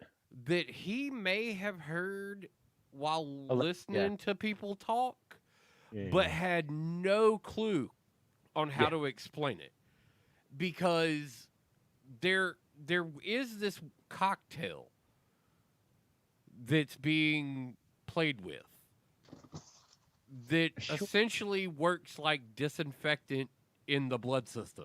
Well, they Essentially, do that. the way it works is that way. Now, not that it literally is a disinfectant, it just has the same results in your bloodstream as if a disinfectant to a countertop. Yeah, he was really. Somebody dumbed it way down for him to understand, and he repeated that. Yeah. It's Yeah, what exactly. Look, happened. that fucking therapy happens all the time. And it happens in multiple ways. Sometimes it's a fucking O2 or a CO2 therapy. What about your fucking kid out there who, Ma, I can't breathe. Get the nebulizer. Well, I Get- mean, get the- I died. I died because of morphine, and Right. what did they do to me the entire time? Well, they put me on a system that pulled the blood from my body, flushed it, cleaned it, and back. put it back in. Yeah. So I mean, there's essentially, it's the same cycle when you're talking about it that way. They have a way to clean it, and like I said, I think somebody hit him with a side note, Like he'll read anything on the teleprompter type shit. Oh, fuck And yeah. somebody hit him with a, all right, what's the easiest way I can put it to this motherfucker right now? And they Yeah. told him it works like disinfectant to your bloodstream. Yeah. And that's what he went out and fucking said to people. That's all that was. Yeah, There, and there are look, literally ways to clean your blood. So just That because, therapy- just that because he got set up, years. This therapy's been around for years, and, Yeah. and 99% of it is right through the lungs. You fucking sit with a CPAP on at night, shooting all sorts of fucking chemicals and steroids and all sorts of shit in your body to what? Help your lungs breathe and hopefully maybe fix some of the issues, rejuvenate it, because the lungs are the only fucking organ in the body that can actually heal itself. medicated Yes. CPAPs. Yeah. Right. But there's all sorts of other shit. It's not just that. They shoot you with also. There's therapies to get shot up, breathing shit in through your lungs, to get into your body, to act like what was the word you used? Oh, yeah. Disinfectant. Yeah, and see, that's just it, though. That's what I'm talking about. Like, It's the same thing with the fucking I light. agree that he should have never come on TV and ever said any. Dude, he literally sounded like the biggest dumbass in the fucking He's- world, he's a trying to fucking- look at a doctor and say those words. I'm like, dude, stop. Somebody, Yeah. where are your handlers? God damn it! Somebody where's- needs to stop. Oh where's wait, fucking no, I see what Austin? you do on Yeah. Twitter. That's right, you have no handlers. And so Yeah. I'm like, stop this guy. Stop. Somebody else Craziest stop thing this guy. is he's completely melting down now. Of course he is. Yeah. Yeah. Of course Economy he needs is. to be so. It's been Yeah. horrible. It's been horrible. This is the worst thing that could have ever happened. A war could have broke out and he would have been much better off. Yeah, he would have been fine through that. He definitely would have been fine But through that. this- The big problem here is, and the reason why for the push on the economy, and if you haven't figured this out by now, I'm going to tell you. The one thing Trump had going for him in this whole fucking bullshit of a presidential term is the economy of the country. Everyone, the economy. You can forget all the other bullshit associated with Trump and fucking world peace deals and NAFTA and TAFTA and all that other shit. Our economy has boomed like a motherfucker since the second Trump took office up until January 21st, 2020. Our economy was. Why January 21st? That's the first confirmed case of COVID in the United States. At this That's- point. We know it was before that, but Well, that's no, when the, Yeah, it's, but- it's funny how much Credo's been lent towards the fact of like how right maybe the November timeline could be, yeah, I know we've been only saying that for. or earlier, even possibly. But the economy of this country is what drove his presidential stay so far, and it's probably what would have gotten him instantly re-elected. Instantly. You could forget anybody running against him. It was Trump. Now that this economy is in a complete shitter, world economy, again, not just ours, it's a world economy that's in the Yeah, shitter. everybody's taking Yeah. the hit on this one. The unfortunate part is the rush to get the economy rolling again is definitely a presidential bid, It's all right. I got 2 cruise ships I'm waiting on. right? If the economy's not back by November, Trump's not the president. Biden wins. Yeah, see, I don't know, man. That scares me on that I don't end, know. too. I don't know, man. I saw a tweet. It was either a tweet or a Facebook post that that Biden put out, trashing Trump and everything else. And 3/4 of the people that responded to that were like, we can't do it. We can't choose you. If it's between him and you, we're choosing him. Why is it America only has these 2 choices? It was like, Yeah, that's boom, the problem. boom, boom, boom. That's the problem. Oh, Like shit. me and Webb talked about this either earlier today or sometime yesterday, where it was just like, I'm not saying that I want to reelect Trump per se, but I am definitely saying that on the other end of this, I don't want Biden. Motherfucker will die in Like office. I don't want that on the other side of this. Like that scares me. And I mean, Trump don't make me feel no better.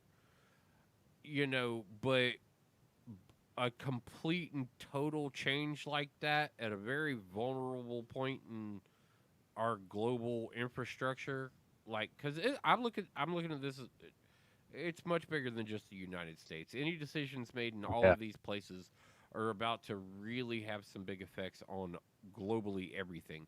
I mean, we got people seriously talking about what does American manufacturing honestly look like again if we start making all our own shit. If the companies come back and everybody just starts like making shit here. We understand what some of those costs may be in order to produce some of those things, but at the same time, if we eat that, what does that look like? I would love to eat that, but that would never happen. Americans are too fucking greedy. Yeah, but I don't know, man. I think eating that makes us a whole lot more on the other end. So, like, I'm wondering if we're thinking about it that way because now you see people looking at, well, why do we get everything from China? Well, because China fucking makes all the shit. Well, why does China make all the shit? Because we don't make the shit no more. People are starting to really, people here are really starting to wonder why everything that they buy does literally come from China. And it's like, well, decisions were made. Shit happened. Labor forces, like other shit. There's decades of shit that, like, John, you've witnessed, Webb, you've witnessed, I've witnessed to a degree, like a little bit less. I mean, as I speak up the chain, like, yeah, we've respectively seen a little bit more of how this got here. Oh, yeah. Where the people on the low end right now, the ones that are just starting to get to buy all their own shit, are going, wait, what? Why? And it's like, well, because like decisions were made, people handed things around, like stuff happened, like shit needed to be done. Is it an economic thing with why China because of cheap labor, or is it because they don't give a fuck about their environment that they manufacture in, and that the United States got too concerned about pretty? And didn't want nasty manufacturing taking place. United States took it up the ass because of NAFTA. Well, that was a late issue. Yeah, but that made it 10 times worse. You're right. It is a late issue. Yeah, that was a late issue because it goes back way further than that. But yeah, I mean, you can go back to Truman with fucking trade deals and shit like that. And yeah, there were decisions that were made. United States is taking the shithole on every trade deal last fucking 40 years. It's all got to do with dollars, though. It's all dollars. No, the thing about it is if it all has to do with dollars, how come the dollar keeps influencing other places to make our shit? Right. If it's all about the dollar, because they keep getting our dollars. When you can make something in another country, yeah, right, cheap, and ship it to this country, cheaper than you can make it here. Yeah. But there's a big difference. But when you chicken or the egg. But when you cut a deal with a clearly communist socialist republic, I'm not on your labor deal.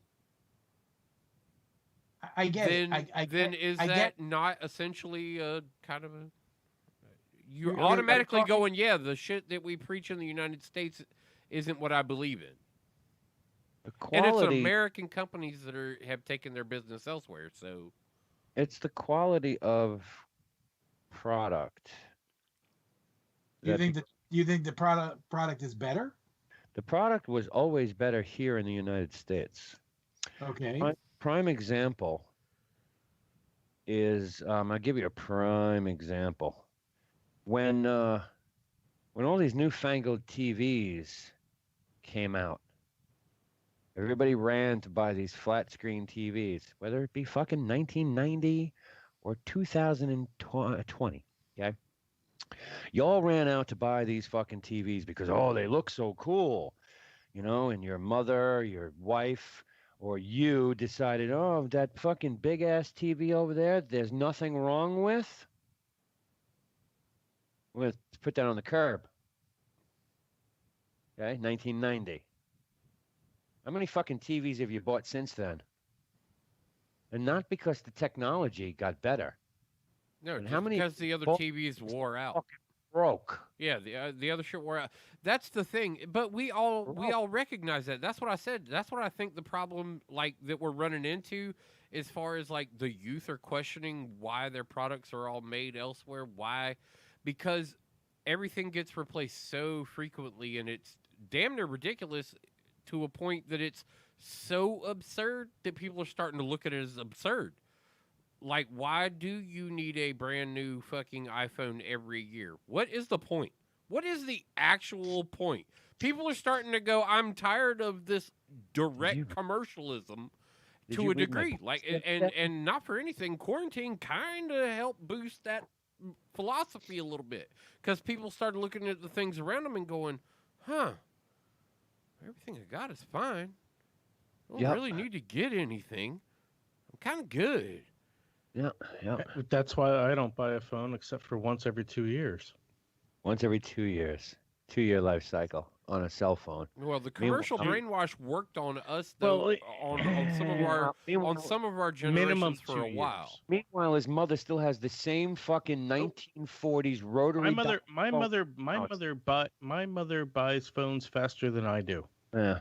Okay, so bad analogy there, but I was gonna say they got hit by commercialism well more than we did. Look, I said this the other day too, man. With all these people out there, and you see it all over Facebook. When this is over, we should only buy American. Where the fuck were you 2 years ago? Well, yeah, we understand that. You can be the angry old man that stands there, get off my lawn, kids. You weren't trying to cut it in the fall, so. I mean, but at the same time, bitching about what people didn't do before and welcoming people to the plight and flight of what you currently would still like to argue for, I don't understand why you'd bitch about new people coming to join you. See, because sometimes the 2 years is 2 years too late. Yeah. But is it ever too late? Yes, it is, because you've got governmental deals in place. You can't turn around and abandon China now. It's never going to fucking work. I don't know. We talk about VR. We can see that thing has had, like, it is a cat. VR is a cat. Because that shit has came, it has died, it has lived another life. Like, so technology on that aspect, like, we're kind of in this unique spot where we can just kind of fuck with shit for a little bit. Because there's no major innovations. We all agree that 8K is stupid. Mm-hmm. So we believe that a lot of the shit that's coming out is just coming out to be flashy with no reason. We've been in a war with China for a good 3 years solid now. A silent war that not many people have realized because our president is an asshole and I don't give a fuck about what he says. He has fought tooth and nail with this country, China. So fucking hard now. Especially for a president that the three of us sat back and went, oh, God, what is his foreign policy going to be like? This is scary as a motherfucker. It was exactly what it was going to be, though. Like, yeah, he did honestly do what he said he was going to do, and he took a foot and put it down on the economic value of the United States and said, hey, fuck you. You're going to make this fair. We're not going to have any deals. And it's intimidating and not always the best approach to have when dealing with certain shit like that. But in ways, it's worked. In ways, it's worked. We've gotten rid of Chinese steel and we're back to American steel, which the car industry, you'll see that in the next 10 years. Especially considering how many manufacturing plants actually exist inside the United States. Just in case y'all haven't been keeping track of what automobile industries have been doing, they have been moving factories back to the United States.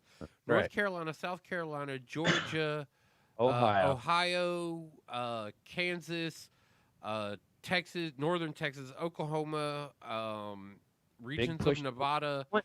Yeah, big push to go back to Flint, too. Big push.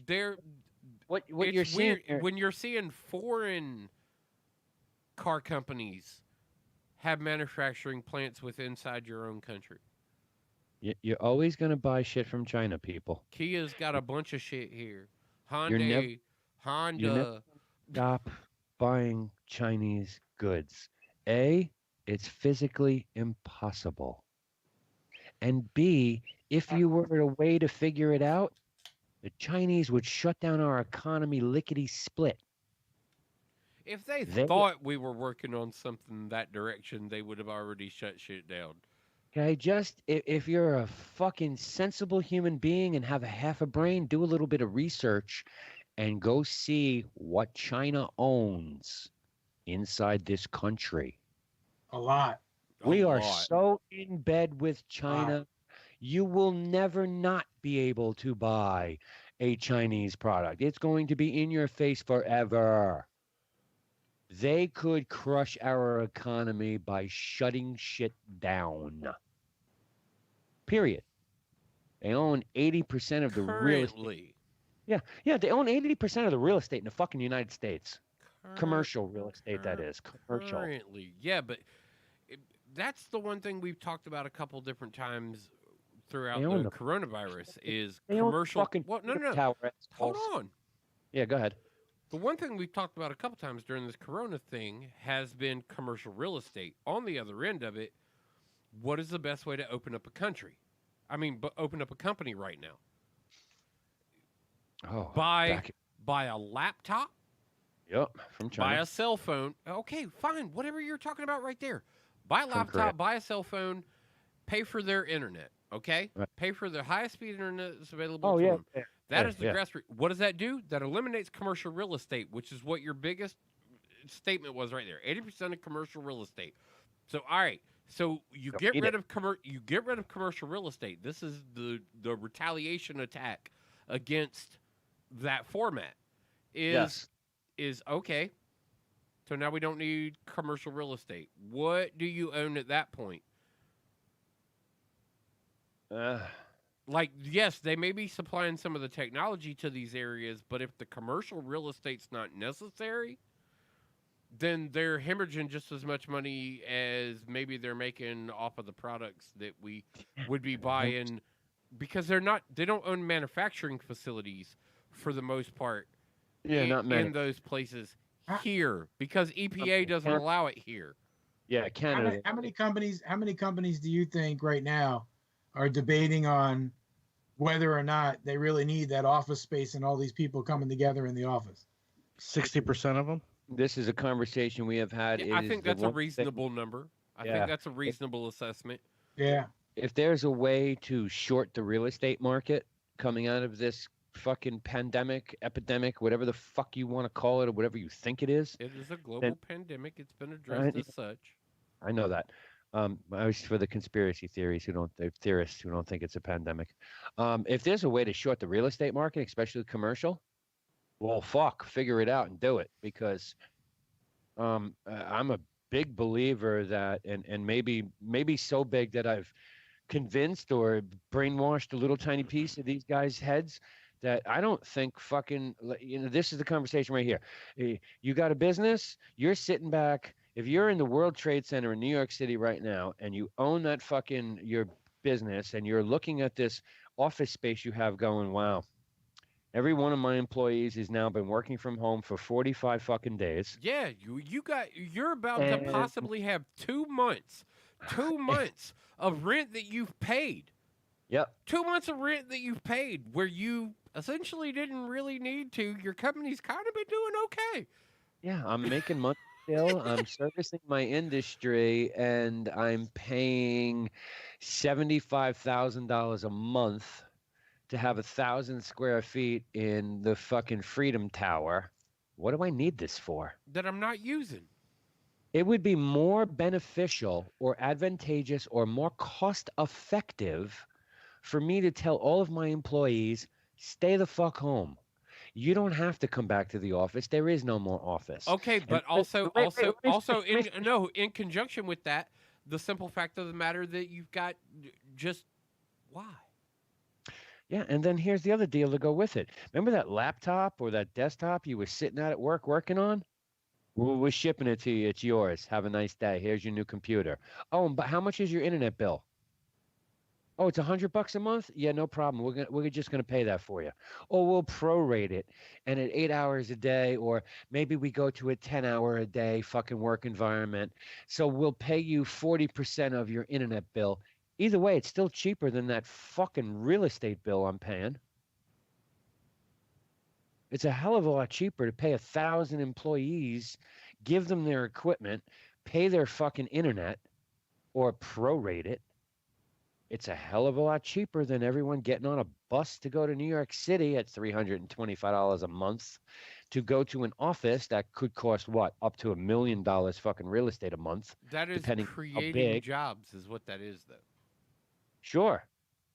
It's creating a tele industry and fucking boosting the goddamn whole telecommute, Zoom, Slack, fucking whatever you're using. I'm saying the other way, it actually promotes growth because then you need toll road operators. Then you need the security. You need the security guys to stand at the bottom. Webby, your idea is fantastic. Yeah. I'm someone who would be all behind it. Someone who has historically worked from home as much as I have. The problem with it is it's just as flawed as my pie in the sky idea of a flat sales tax, get rid of income tax, where everybody in the world, you pay 10% tax on a gallon of milk. Yeah, everybody pays 10% tax on a gallon of milk. Hold on, let me finish. Yeah, so everybody would pay a flat sales tax, the fuck out of everything. There's nothing exempt. Clothes aren't exempt. Dairy is not exempt. Nothing is exempt. You pay a pie in the sky sales tax, but every penny you earn, you keep. Right. Now, the problem with your idea is if everybody's working from home in every industry that possibly could work from home, technology, lots of corporations where it's like admins and marketing and design and programming and those computer-driven jobs. Right. Well, do you really need those toll takers anymore? Do you really need to have in our state, not in every state, but in our state, do you really need those people pumping gas anymore? Sure. Do you really need all of these? Like, it's like the trickle down theory. Like, if we had a flat tax, you're getting rid of an entire sect of individuals that their entire livelihood, they know nothing else, i.e., your family would be out of business with. Do you know corporate tax law? No? Sorry, can't hire you. Right. You become irrelevant. That's right. And now think of all these blue-collar people. They become irrelevant. The only saving grace they have is they're blue-collar. They might be able to pick up and go do something else. Work for Amazon or Walmart or Target. My family, somebody who's delivering packages, UPS. You know, I had my UPS guy show up the other night at 10 o'clock. This motherfucker delivered a package to my doorstep at 10 o'clock at night. Yeah, that happens from time to time. I think the latest my UPS guy ever drops a package at my doorstep is somewhere between 5 and 6 p.m. He's back at his depot by 7:30. This motherfucker didn't get back until probably midnight and had to turn around in 6 hours, get back to work, and go do the same thing. He's not complaining. He's making OT. Oh yeah, most definitely. But at the fact of the matter, I mean, it's still like I think to my guy today, he dropped off 2 packages here at the house. I was like, I appreciate you doing your job, dude. And it was my UPS guy because they're out there. That's the problem with the work from home theory, Webb, is the amount of like the trickle down theory of all those jobs that don't mean anything. All the WeWorks where people the security guards. There's the maintenance people. But you're still going to have them because the owners are still going to want their security guards. They're going to want to keep out squatters. What? I think it's more of a productivity issue, though. I think it's more of a productivity issue because there's certain people that can work from home. I can, Ren, you can, Webboy, you can, Thump, you can, because if you have to put in 8 hours, you're going to put in 8 hours, right? And if you have to do put it more time at home than I do in the office. Yep. Right. And that's the thing, though. Well, they're saying productivity though has actually gone up in a lot of these sectors with home workers. Yeah, but that's a farce because No, it's it's not. gone up because 'cause- people. let him No, it finish. is because people don't have anything else to do. No, It- no.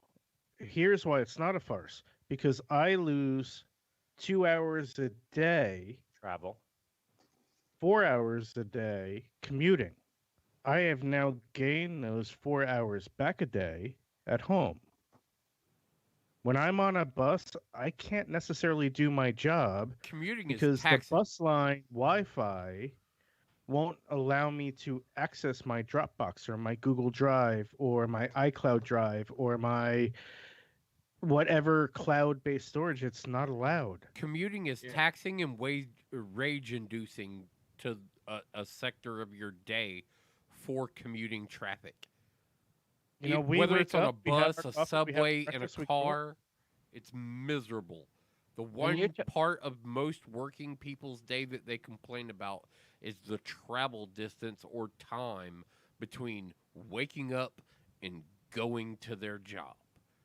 That And right. essentially has been eliminated, and now their biggest complaint is the fact that some of these places make them click on shit too much during the day.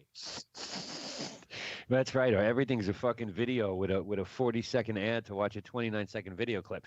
Ryan, you're talking about like eliminating or forcing people out of work, like toll takers and all that. Those are the. I'm just calling the trickle down theory. Like less I get people it. on the road Was it pointing means there's fingers at you? less. Right. First need. off, toll takers have been a thing of the past for the last 10 years. We just haven't fully weaned it out yet. Right, and And we've been talking that's about not- their weaning. We've been talking Yeah. about how this boosted their wane already. But Like the it's thing been we're mentioned in a talking previous 8-bit bro. Yeah, and the things we're talking about have happened time and time and time and time and time and time and time again. Right, we've been it's arguing the just robotic right. workforce for a long period of time, and now we just found a way to put all people back to work in those sectors and eliminate all the kind of mediocrity of some of the other shit. Yeah, Ren, do you know a seamstress? I know a bunch. Not talking about fucking housewives making masks. I'm talking about a No, real and- seamstress. Do you physically know one personally? Because I know the little Italian guy at the dry cleaner up the block. Yeah. Okay, yeah, but Seamstress not or a tailor. right, but not the fucking fleet of them that were on every street corner during 1940 and 1950, where every street Obviously, there's a cyclical thing that goes on. out of business. Why? Robotic technology. Well, I don't we're at a need you, different at so- a different step in social evolution. Right. There's always a shift in Okay, paradigm. okay, hold on a second. I'm going to take your argument that you're giving me and I'm going to flip it and go, well, what if we went to a flat sales tax because it's just easier Yeah, it should be. and Why- everyone's Actually- paying it, Actually, and then all of a sudden your entire family business and your family's entire for it. legacy is out of business. My family's for it. We always have been. I've been for it. My father said that 10 years ago. We voted for Ross Perot, flat tax guy. Absolutely. You'll never get rid of an accountant. Someone needs to file something with the government. yeah, that's, Just because there's a flat tax doesn't mean there isn't going to be some sort of paperwork to prove it. It's the government. But it's a flat tax. What is there to prove? The government requires you to provide them a paper trail, but they don't have to provide you one. All right, so not being like pro government and all this shit, but like, why can't they computerize that? Everything else is computerized. You collect money computerized. Well, they Why do. can't they? They Why do. can't they just do that? They do computerize it now. It is law that when you file your tax return, it gets filed electronically. No, that's not what I'm talking about. Look, he's talking about the sales tax. Every business now, you got to have a POS system. Why not just write a tax software that fucking collects the tax, and the government automatically takes it out? Yeah, it doesn't make any sense to me why it doesn't work that way, because sales tax should be that way. Should It be should- that way. It should be that easy. Boom. Yeah. But you know how easy, I guess, I don't know, maybe it gives the people the ability to manipulate their books and play with their books. And I don't know. It never made sense to me, especially with the amount of money that was spent in the last 10 years on the IRS, the Internal Revenue Service, look, they wanted to go computer so hardcore that they got rid of the person who ran the IRS and brought in a computer fucking nerd to run the IRS. Yep. So You're right. It makes no sense to me why they aren't at the point of, look, fucking Target just closed their doors today, and the IRS we just got $10.6 million in sales tax from all the Targets around the country. You're right. It should be that way. Yeah. You shouldn't have to report anything. It should all be electronic. But Anyway. your books is still on paper. Yeah. You know, it's not like they have access to your QuickBooks or whatever financial software you're using. That was just a piss poor example. But the way he's thinking, you don't even need QuickBooks anymore. What do you need to keep track of it for? There's always need to be a paper trail. Remember, you supply the paper trail to the government, but they ain't got to supply one to you. You get audited, and they mail you a letter saying you're being audited, but they give you no more information than that, and then you have to show up there with a treasure trove of paper. Paper. To prove your case, where they sit with a keyboard and go, that's not what my screen shows me. It's right here on my screen. Don't show me that. I've been on audits. I've seen it firsthand. I don't know. I know how that shit works. I don't know. I think my drive-by's ending, man. I think I'm gonna go. I'm gonna go home. Late, John G. Oh. Yeah. Just pitch out the New York Underground Comedy Festival that's coming up. Yeah, we had fun with Dina the other night. That's for sure. Yeah, Dina was fun, right? So. Yeah. Yep. So, yeah. May 17th is the deadline. I'll have a set in there too. So. Oh, yeah, I did see that. Yep.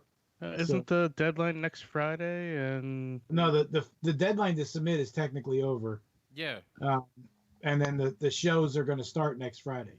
It's going to start with Fireball Friday, which is her live show, and then after that, it'll be an online comedy festival where people have submitted videos that they've either made in quarantine or were made prior to quarantine, and it's going to be good. So you can go to New York. You're doing it all over Zoom?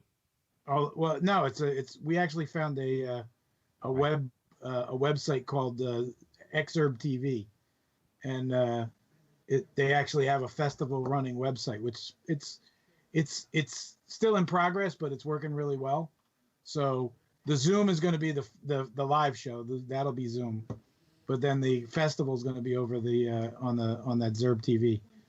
But if you go to New York Underground Comedy in the next couple of days, it'll all be updated and you can find it. So New York Underground Comedy.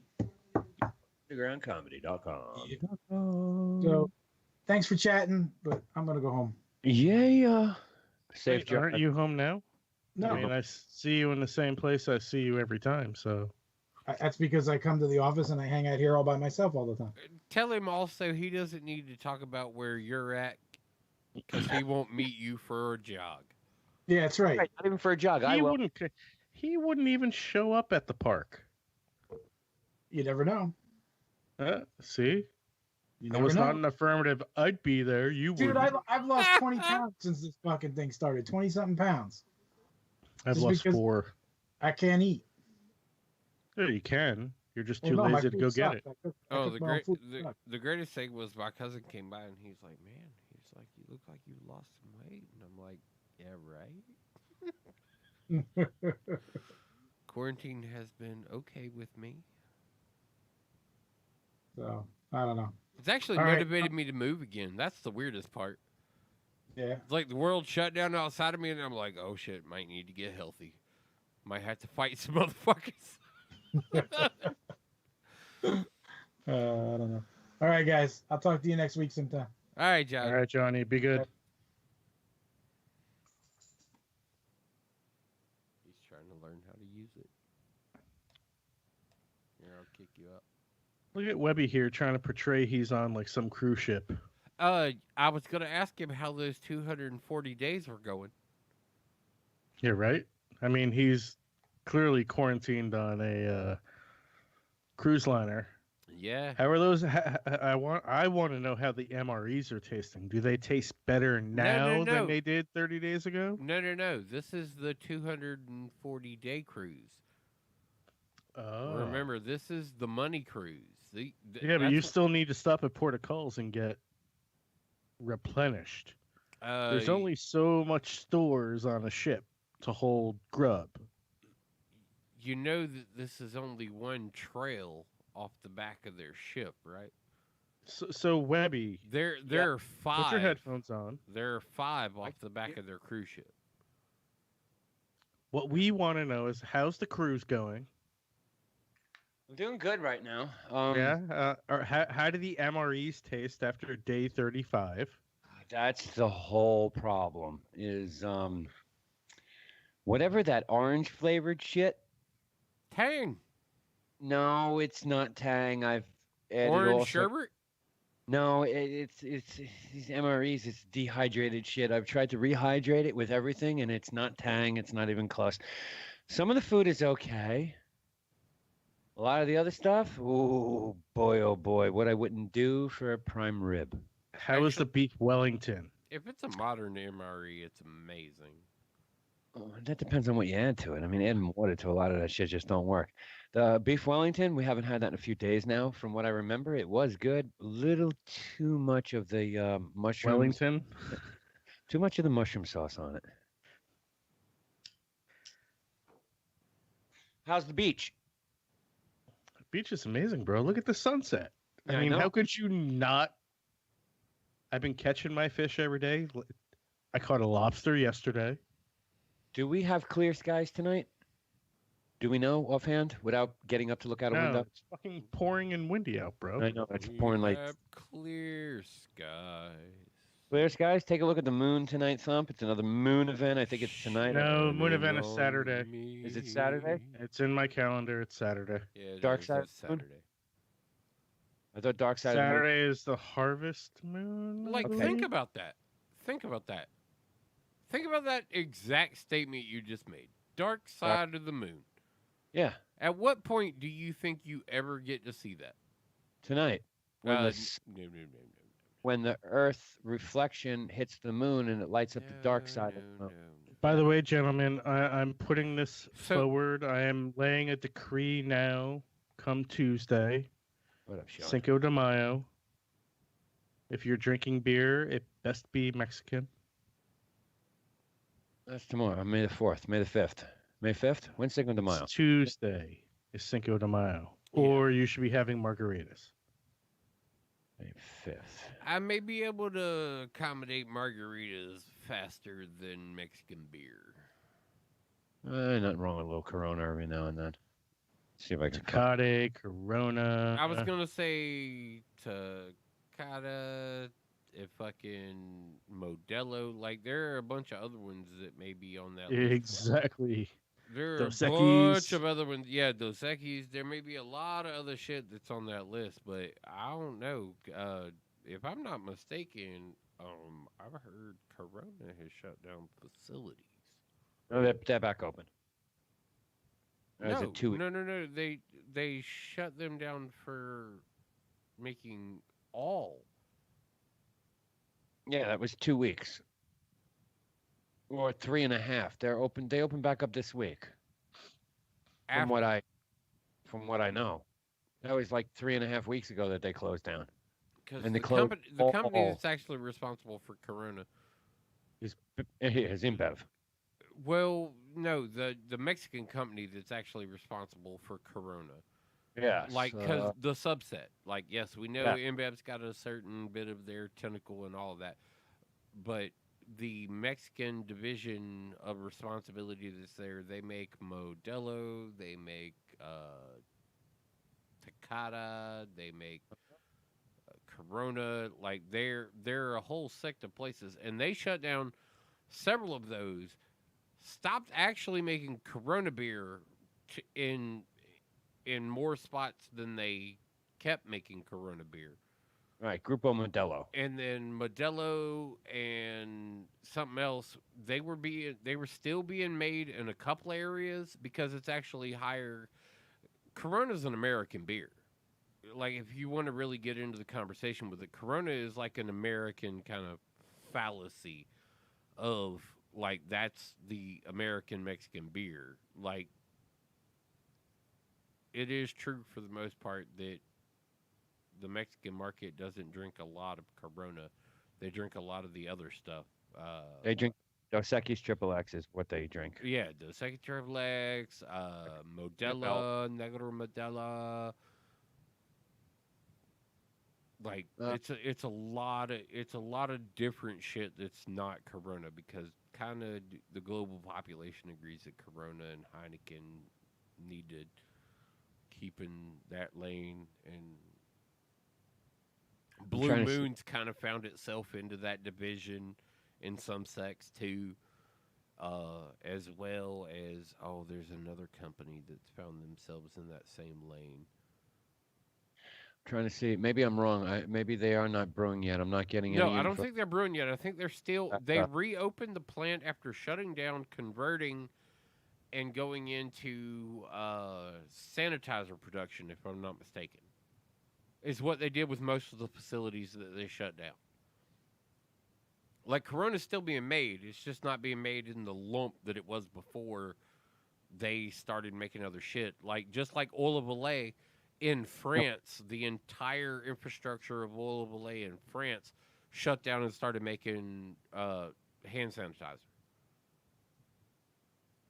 But their, if I'm not mistaken, their conversion rate was probably a week to 2 weeks to get converted to do it. They made their announcement when they were producing hand sanitizer. April 3rd is when they shut down, halted production of beer amongst the coronavirus outbreak. They then shifted 75% of their employees to work from home, allegedly still making beer to keep the supply up, but I have no official word. How the hell do you do that one? Now, see, if they can just supply commercial market beer with home brewers out of Mexico, that's it. You're done. That's it. Well, Anheuser-Busch, pack your fucking shit. Close the doors. If Mexico starts home brewing commercial beer, you're all losing your jobs. And but it's related to it. When was it? You said 75% of their production crew 70% went of home their and started making home. fucking beer. No, and well, they're working from home. I don't know if they're fucking making beer, but they You Grupo, said to keep up with production. You did say those words. Yes, they sent home 75% of their workforce to work from home, and the rest of them are still at the facilities to keep up production. The question is how much beer is coming out of there because they allegedly shut down. I don't know. I like the idea of like 10 billion Mexican fucking home brewers. That's fucking amazing. Like, if every guy that works in a Mexican brewery knows how to fucking brew the fucking perfect beer and they just can do it from home, that would be fucking amazing. That's fucking Anheuser-Busch. You just lost your fucking spot anywhere. InBev, I don't know. I think they're independent contractors now, and I don't think you can afford the account. What is it's Grupo Modelo. What do they brew? Pacifico, Victoria, Corona, Modelo, and 2 other beers, Estrella, Waselio, I don't know who the fuck that is, and Leon. So it's basically Corona and Modelo. I mean, Victoria is nice, but you can barely buy that. Well, no, you can buy that just about anywhere, right? Yeah. That's a Vienna lager. It's a shitty Vienna lager, but and they're all brewed in Mexico, though, right? Yes. All except Pacifico, because that's not in Mexico. That's some fucking. Isn't it a Southern California beer? I thought, or some island just off Southern California. It's an island in the Pacific coast off the tip of Baja California. Yes. So technically you're right. I was like, I think they're still right, attached, even though they're an island. I thought that they were still regionally part of. I don't even know how to pronounce it. Mazatán. It's some fucking island. It's actually a Mexican island off the coast of Baja California. Yeah, is Baja California. If you actually looked at where Baja California is, it's amazing it's considered California. It should literally be Mexico. Yeah. Without a doubt. But no word whether or not they've started production back up. I know they scaled back their production, but we're still making enough to keep a supply out there. I don't know. Now, I'm gonna go with and promote the idea that all of Mexico is homebrewing Corona well, yeah, that and would be great. Modelo right kind of now. like. I like that idea. That's I think I may actually drink a Corona because that's what I believe. I'm gonna jump on that fucking bandwagon too and say fuck it. Why Yeah, not? yeah. Why the fuck not? You know, all Corona is homebrewed. Hey, it don't take much to fill up the pot with some piss. I'm pissing this. You know, all Corona is homebrewed. Love it. Oh God Almighty. God And Almighty. and that really fucks with the conspiracy nuts too that are like, what are you talking about? Wait, what do you mean Corona is homebrewed? Wait, are you saying the United States actually did put it in China? They transferred ownership to Constellation brand, Well, yes. and that's based out of New York. Yeah. So technically, Corona is a New York beer. Technically, The paper trail says so. because it's Constellation Brands that owns them now, which is still a division of InBev, and Constellation Brands is based out of Victor, New York. Interesting, but like I said, I don't know. I know they were still brewing beer. It was not a hell of a lot, but I haven't seen. I mean, you can go to the store and get Corona. It's no matter what they did down there, it didn't cut off a supply. You might want to It- check it- out it's your the- local tiny Tijuana and see if they've been shipped the supplies. Maybe I should start reading the labels on the next Corona, right, Pop? That's right. It might have been made in Parlin, New Jersey. It might have been made in Southampton. Brewed right here in beautiful fucking Canada. Yeah, they put a stamp on it. If you ever see a stamp show up on your Corona, that is definitely coronavirus Corona. Oh yeah, like the bottom of the cigarette packs. You always got a stamp to know where it's from. Yeah. Mm-hmm. Mm-hmm. Well, that's Yeah. because they can't print those labels anymore. The printing companies, to a degree, are mostly kind of just living off what they've run. True. Ren, Yeah, you buy any Funko? not yet. No. Why not? We 'Cause talked the about price it. went up. Yeah, we talked about it when it was $3 and change a share. Yeah, And I now actually put in a market order for 325. It never hit. it never hit 325, right? It hit No, it hit 312 at one point, but it never went down below like 340. because 312 is the 52-week low. I'll be Yeah. right back. Y'all talk stocks. Well, no, I'm going to give you one more tip before you run away. No, I just Twitter. gotta go pee. I just want to. Go ahead, go do pee, that go and pee. come back. Twitter. Oh, go to Did Twitter. Twitter tank? Twitter went up. They beat the street. And they tanked today, $2.41. Eh, Nobody believes their ad revenues, or no one can understand how they can't figure out a revenue model on their ad revenue. Twitter is a $40 stock, trading at 28. It's a solid $40 stock, trading at 28. Funko what did I pick up? I'll tell you exactly what I picked up in the past 48 hours. gave it to you 3 and change, and it's at 428. So you would have made. I've been holding GoPro from the jump. I bought it at 2 and change. It's up to 341. My free stock for signing up to Robinhood was Washington Prime Group. It's now trading at 87 cents. Okay. DraftKings 1941. I own 5 shares of that. Bought it at 19 even. I'm at 1907 on that. I have Viking Therapeutics. It's not. Oh, okay, I have the other one in here. I don't know what I bought them at. It's trading at 565. I think I'm underwater on that. And I bought Alfrea Pot Company. Yeah. Okay. Freya's not a bad choice. I think I bought them at 370. They're trading at 353. Not a bad choice at all. Live Nation. See, you need to give me stocks that are like $5-6. I know you. That's where I want to. I want to invest in stocks. I want to play my Apple game, like where I didn't hit Apple and I could have bought Apple at $10 a share. I know, and I sold and out. I didn't.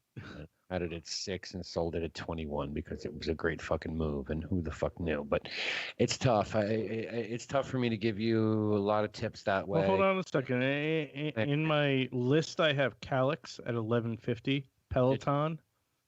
Pen out HLIT. Obviously, I have Zoom in here, and they're all the way down to 135 now. Live Nation's in here at 43.79. I have Funko at 470, which I'm not as pissed at Funko as I am at Snap because I could have bought in at Snap at $10 a share, and Snap is now trading at 17. 428 for Funko. What about Work? I don't know what WeWork. Work. Is that the symbol WORK? Yeah, take a look at Work, and maybe you might want to think about buying that at $20. Slack. 26.10.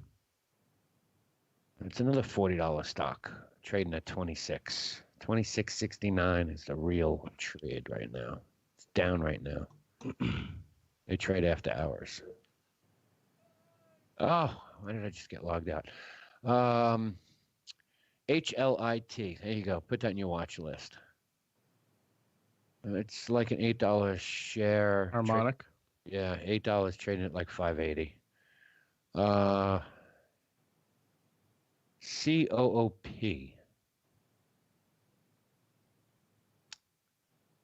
Take a look at that one. Put that in your watch list.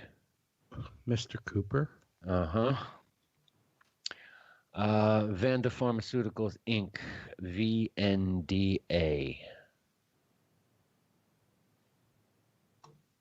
Add that to your watch list. Those are about the only cheap stocks I can give you that I have been looking at for quite some time. Yeah. The Mr. Cooper Group is an interesting stock. It's all. What is Mr. Cooper Group? Well, if you click on the ticket, it'll tell you exactly what it is. No? I don't know where you're looking.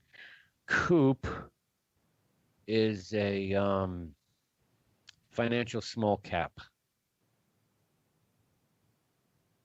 I got a 50% rating to buy, 33 to hold, 17 to sell. First quarter revenues were $278 million. Yeah, they beat the street each and every time over the last, I don't know, 2 years. Something like that. It's a good stock to take a look at. It's definitely a good stock. I've been staring at it for quite some time. If you look at its year in review, it was a $14 stock at one point. Saying 'tis not anymore, huh? The market killed it. You know, that's what you're looking for right now is the stocks that, A, you can afford, that have taken a beating in all of this, and which ones are going to go back to where they were. Twitter, $28. It's a $40 stock. You know it's going right back. They're taking a beating right now. Their earnings were good, but no one can understand their revenue model coming off of their ads and how the fuck they not could be making 10 times what they're making because the world is sitting home doing nothing but fucking tweeting. Yeah, I was going to say, it seems to be suspect there. Yeah, well, it's everything suspect. Microsoft stock did nothing, and then all of a sudden, well, you know, Phil Spencer gets on fucking CNBC this morning and says to the world, whoa, we got 90 million subscribers and we've got 10 million fucking people using Game Pass. And all of a sudden, Microsoft stock goes through the fucking roof. Right. Okay, it's up to 179. Well, it makes sense. Like, theirs has a logical path on how it hit that number. Microsoft don't make money. On conjecture of one person going on TV and saying something. Yeah, and Microsoft don't make money in the right places. Argumentative, debatable, whatevers. Microsoft stock is not worth $179 a share. Not at all. Wait, is it currently? Yeah. Okay, then guess what? Microsoft is worth $178 a share. No, it's theoretically it's not. You got to remember, this is the same stock fucking 2 years ago was a $42 a share stock, and the only way they're posting earnings. Okay, well, is we'll see how long it takes Twitter to get smart. Microsoft's earnings, Or is it Reddit or 4chan that's going to... cloud-based? They're cloud-based computing. They don't sell anything anymore. They got no sales. Everything's predetermined. Okay. I'm So still not only talking about them, but I am also talking about your company that you said is going on a downward direction that you should buy because they're going to come back. Yeah, Twitter, absolutely. At Right. $28 a share, absolutely. Right. It's even got- Your model says that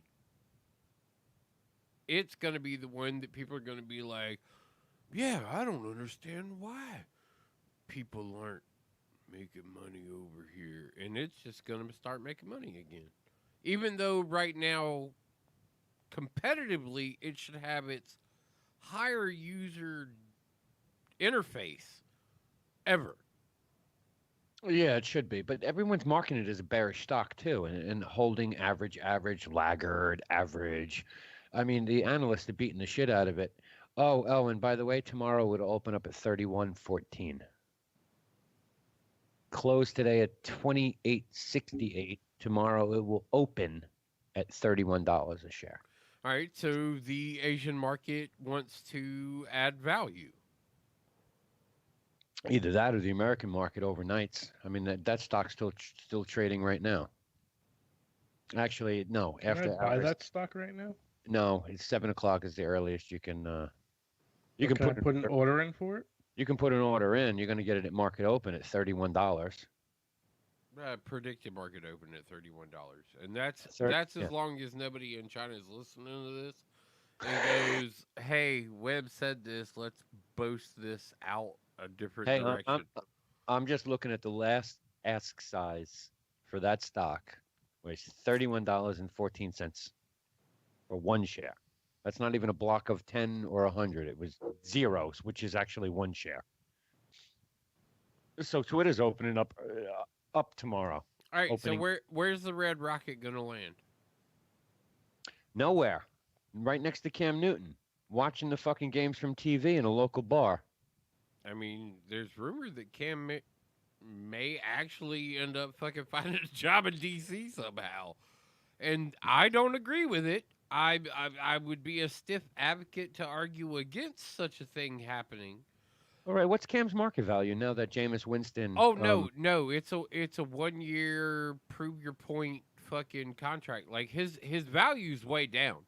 We're not arguing about the fact of whether or not his value's up or down. Just We're curious. talking. You thought. Oh, he's a 1 year. He's slightly above minimum. Oh, I don't know. Would you? Do you really agree with that? I mean, Jameis Winston, #1 draft pick 5 years ago. Great Jameis Winston just got minimum. Great stat. Yeah, 1.1 million. That's not even minimum. Well, That's actually a worse deal than minimum for a vet. And that's not a veteran. Cam Newton's a veteran. He gets veteran status. His minimum salary is like 6.8 million. Period. He's a vet. Same with It Red was Rocket. the same with Rocket. So Oh, then both of them go nowhere. They're not worth the money. no, but I think both of them. I think both of them end up with jobs. I think you would And- like to demoralize these guys to No, a Andy- certain Andy degree, Dalton, but at the same token, you also got to realize the landscape that you're dealing with, and understand that you're just trying to be Stephen A. Smith on the fucking No. You're absolutely right. Andy Dalton's worth it. Well, Indy, what's going on in Indy? They With Dalton, Stafford, who'd they get as their backup? Who is their backup? who did you? Why would you say Stafford when you talk about Indy? Oh, that's the Lions. That's All right, well, all right. First, figure out who plays in the NFL and where their teams actually are. Can you answer the question instead of fucking trying to bash me more? No. My not at question this was, point. who's in Indy? There was Jacoby Brissett, and didn't they just draft a quarterback? That's what I was trying to remember. What they did. Didn't they sign Phil Rivers? Yeah, Phil Rivers is their guy. That's right. You both don't know. No, I am. Well, Look, no. but I'm not claiming to be the fucking knowledge base on this shit either. I'm just like, what would happen? I couldn't remember. That's why I was asking. You asked where he's going to wind up. Who needs him? Well, right now we know New England's in a point of uncertainty. We know the guy who presumably may have the job, but we also know it's Bill Belichick, it's Robert Kraft, it's the Patriot organization, and things we're assuming right now, presumably going to run business as usual. So does that mean that that guy's going to have the job, or does it mean that they decide to maybe pull some things? Not for anything. Dalton just got released from the team that just got the number 1 pick. New England would be a kind of logical landing spot for him, considering the simple fact that, well, they're known to pick up veterans with a past. They desperately need a quarterback. But they're also known to pick up veterans with a past at other positions, maybe not their QB position, because they had Tom Brady. Yeah, it's tough to say. They've had Tom Brady for how many fucking years? 20 years. Right, before that was Bledsoe, and they were never really journeying on. Yeah, but there was no Belichick. There was no real Belichick in that. Bledsoe was drafted under Belichick.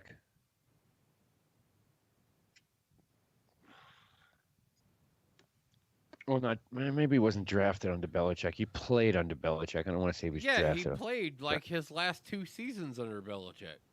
New England needs a quarterback. Who else needs a quarterback? New England's got no quarterbacks. We got fucking Jason Statham, the actor, and fucking Brian Hoyer.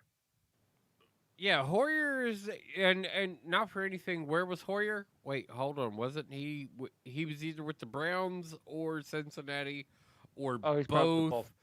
Yeah. And Houston and Miami. Hoyer was the backup to Garoppolo. Indianapolis Colts, Patriots, Niners, Chicago Bears. No, he's been everywhere. He is the current like handout veteran.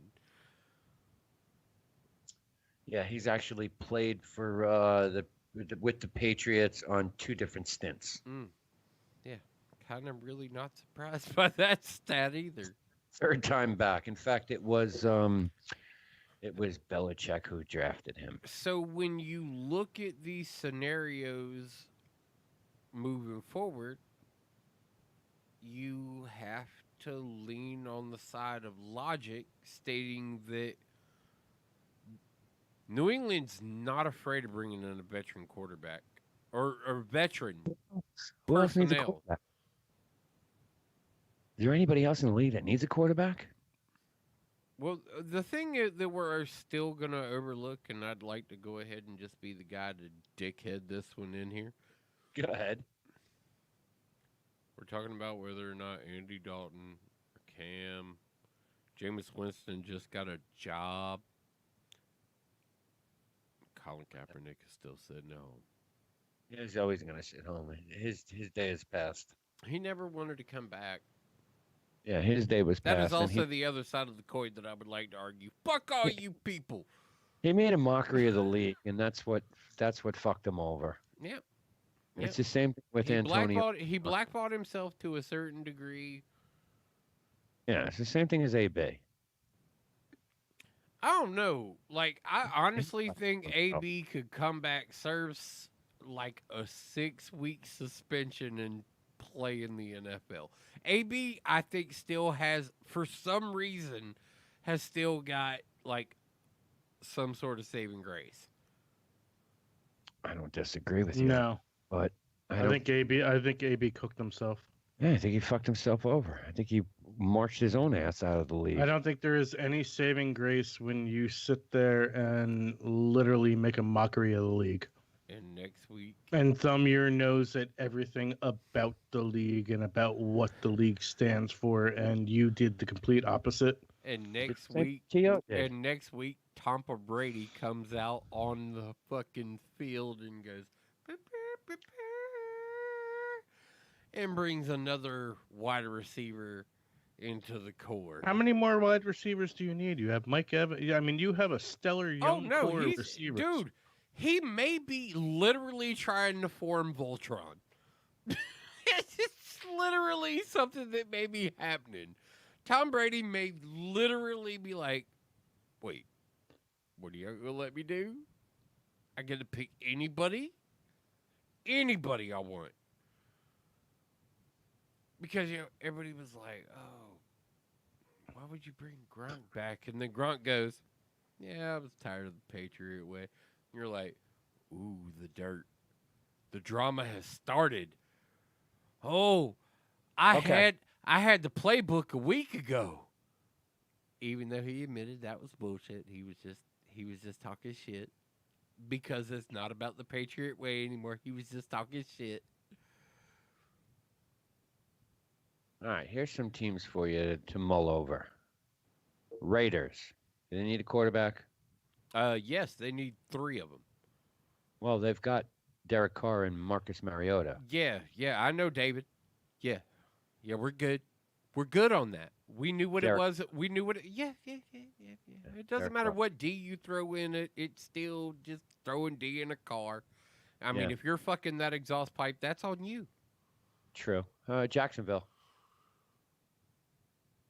I mean, Jacksonville just kind of got out of a situation because at least now they can throw in on Minshew Yeah. because who's- they dumped Foles to Chicago. right. Now, so they got- Chicago's in a little bit more of an issue because now they got to figure out what they're going to do with Mitchell Trubisky. right. So you throw Miami out of this conversation because they went and got their quarterback. Oh, they got Tua. Okay. Tampa Bay don't have a backup. Nah, Tampa Bay doesn't really think that they need one. Blaine Gabbert. And if anything, they could probably get Marcus Mariota on the cheap. Well, I don't know if fucking. I say Mariota still gets a job first. Okay. All right. So Tampa don't have a backup. They got Blaine Gabbert. Colts, Phillip Rivers, Jacoby Brissett. Saints just signed their 4th quarterback, so they're done. Actually, they just signed their 4th quarterback to specifically fuck Carolina. Yeah, actually came They out did it with a all. press release to say that they did. That was great. I read that shit. Fucking Peyton comes. He goes, I read that. Well, I read that shit too. I was like, oh. yeah, we had this kind of deal going on, I and was blah like, blah blah. I do not want to walk outside and mention this. I mean, look what they did. He was so fucking pissed off about what happened between them and Carolina that he went and fucking traded next year's pick just to get a pick in the last round to steal that quarterback from Carolina. Yep. That shit was, and then came out and admitted it. Yeah. Oh, what do you mean undrafted free agent? Oh, he didn't make it there. Because he was so supposed to be. The Bears, okay. Mitch Trubisky. Who else do they have now? Nick Foles. Foles. Yeah, Okay. Nick Foles. So Chicago's pretty stacked up. I mean, Nick Foles may be able to seize the starting job right off the get-go. He's an aging quarterback. Trubisky needs a lot of work. But he's got a pretty decent NFL kind of understanding that I think Trubisky will be okay. I think he's going to be fine in Chicago. I think that's the reason why they didn't try and draft high. I think that's the reason why they were willing to make the trade, because Minshew. How many of us believe Minshew falls flat on his fucking mustache this year? I don't think so. I think give him a full time. Let them build. It's a whole new coaching staff to begin with. Let them build a offense around him and build to his strengths. I'd be surprised. Pittsburgh. I mean, they have a solid foundation of a team. I mean, yeah, it's going to be work. I'm not going to say it's like, I'm not going to sit here and say it's the Garoppolo 49ers all over again, like what we talked about years they're saying ago. right now that the Cowboys may be the Garoppolo from a couple of years ago. No, I do not have that kind of faith in. I can't even I'm hearing remember his those name, kind of but things. I'm like, I don't No. know, man. They're I saying don't buy that. they're saying the Cowboys just became the crop. All right, give I you don't- Not buy cream that. of the crop, but they are the crop. I'll give I you don't two buy it. spots. Two spots for a quarterback. Massive landing spots. Likes Andy Dalton or your Cam Newton. Whether or not they fit into the coaching staff, the playbook, the style of play is another fucking story. Two teams desperate for a quarterback. You can argue with me on this all day long. Pittsburgh Steelers. Lost- Pittsburgh can't handle a Cam Newton. They may be able to slide a Dalton in. Like a Dalton would be a more logical statement going into Pittsburgh. I mean, Definitely Steelers- not Cam Newton because Cam Newton comes with too much flash. If Pittsburgh is bringing somebody in who can humbly sit behind Ben until something happens, Andy's the guy. Something may very well happen within the first 6 weeks down in fucking Pittsburgh. But that's fine. That's a hypothetical conversation moving forward from that point. Well, I mean, is it hypothetical? You've presented me the beginning of a season Yeah. and where a guy could possibly fit. Like, all right, I'll give you Andy Dalton for Pittsburgh. Now, what was the other team? Los Angeles Chargers. Hold on, Chargers. Oh shit, what? did the Tyrod Ch- Taylor. Yeah, they're putting everything on Tyrod right now. Ooh. I mean, don't get me wrong. Tyrod Taylor, not bad. He's a good game manager, clock manager. No. Cam could come in there and be flashy enough and fit that Hollywood lifestyle, and maybe, like, he could possibly fit in that scheme if you want to put those two guys in places and steal the job from Tyrod Taylor. Like, I mean, that's definitely a possibility. You think about They the had culture of everything, and They had the opportunity for Jameis and let that go. yeah, Cam's but Jameis wouldn't fit. Tampa's a unique perspective in the world. Yeah, And there's a specific reason we know what it is with Jameis in New Orleans. Like, let's not even continue to reflect on that situation. We know why he's there. he's the coach of the Chargers. Tom. I actually have some is in breaking news Tampa. when it comes to the New Orleans Saints. Yeah, go ahead, Anthony Lindsay. Taysom Hill. Yeah, 10 point more something million, highest paid backup. Right. In Highest- fantasy football this year, Mm. will be listed as a flex player. Yes, Ooh. he was last year through after like week 9. They put him as a QB. They gave him the wide receiver designation. Yo, This year it's going to the wide 3 W3. hold Facts. on. Let's talk about that perspective of a player though. It doesn't. When we talk about true athletes in the league, and we tout all these guys that are experts at these positions, Yeah, and then we get a guy like Taysom Hill, who is not only able to command an offense, but is also able to play within it. he was designated as a wide receiver last year, Ren. Just so you know that. Tight end. Wide receiver on Football Pro. Yeah, but not on. Undisclosed position. Yeah, but no. You're missing my point. On Yahoo Fantasy and ESPN Fantasy, he will be eligible for Yeah. flex. For flex, He yeah. was not eligible anywhere last year outside of Fantasy Pros, which is just a grading site.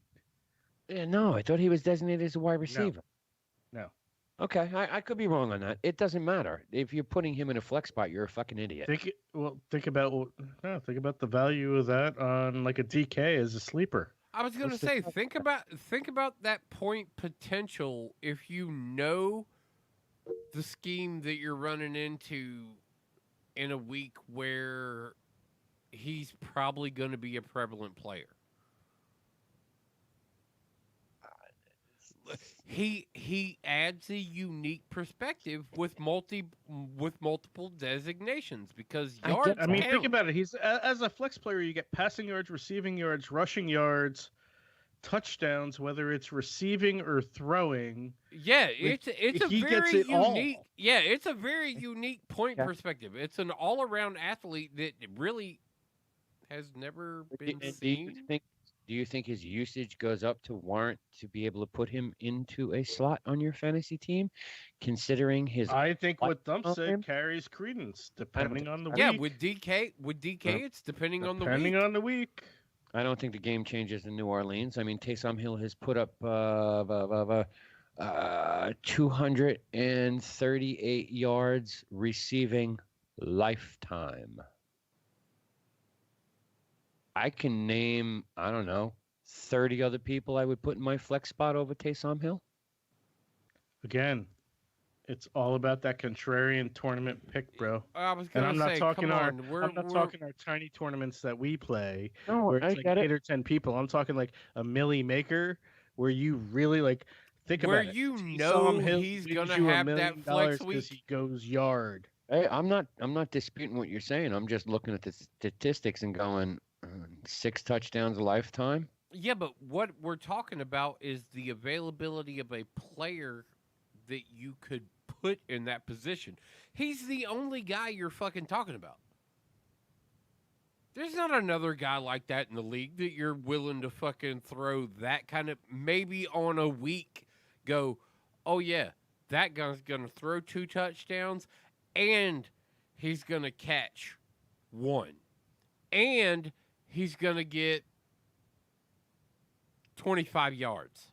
All right, Ren, for every week that you decide to put Taysom Hill in, let me know, and I will slot Gronkowski in my flex spot. I think Gronk moves himself straight up to a 3rd round draft pick in season long right now. I wouldn't doubt that. Yep. I certainly wouldn't. Coming doubt out of retirement, I think he honestly moves himself right back up. But my point is I think you're. I mean, I'm not going to discredit what you're saying. Yes, it's fucking great. I thought about it last year, in certain situations, putting in the Taysom Hill in some sort of flex spot or somewhere deep on a chart. Would have been great if you had done it last year on the week he scored 2 touchdowns and his longest was 45. Without a doubt, that would have been a great week because you would have gotten 26 points out of him. But that's 1 week in his entire career. And I know it's a short career. It's only 2 years.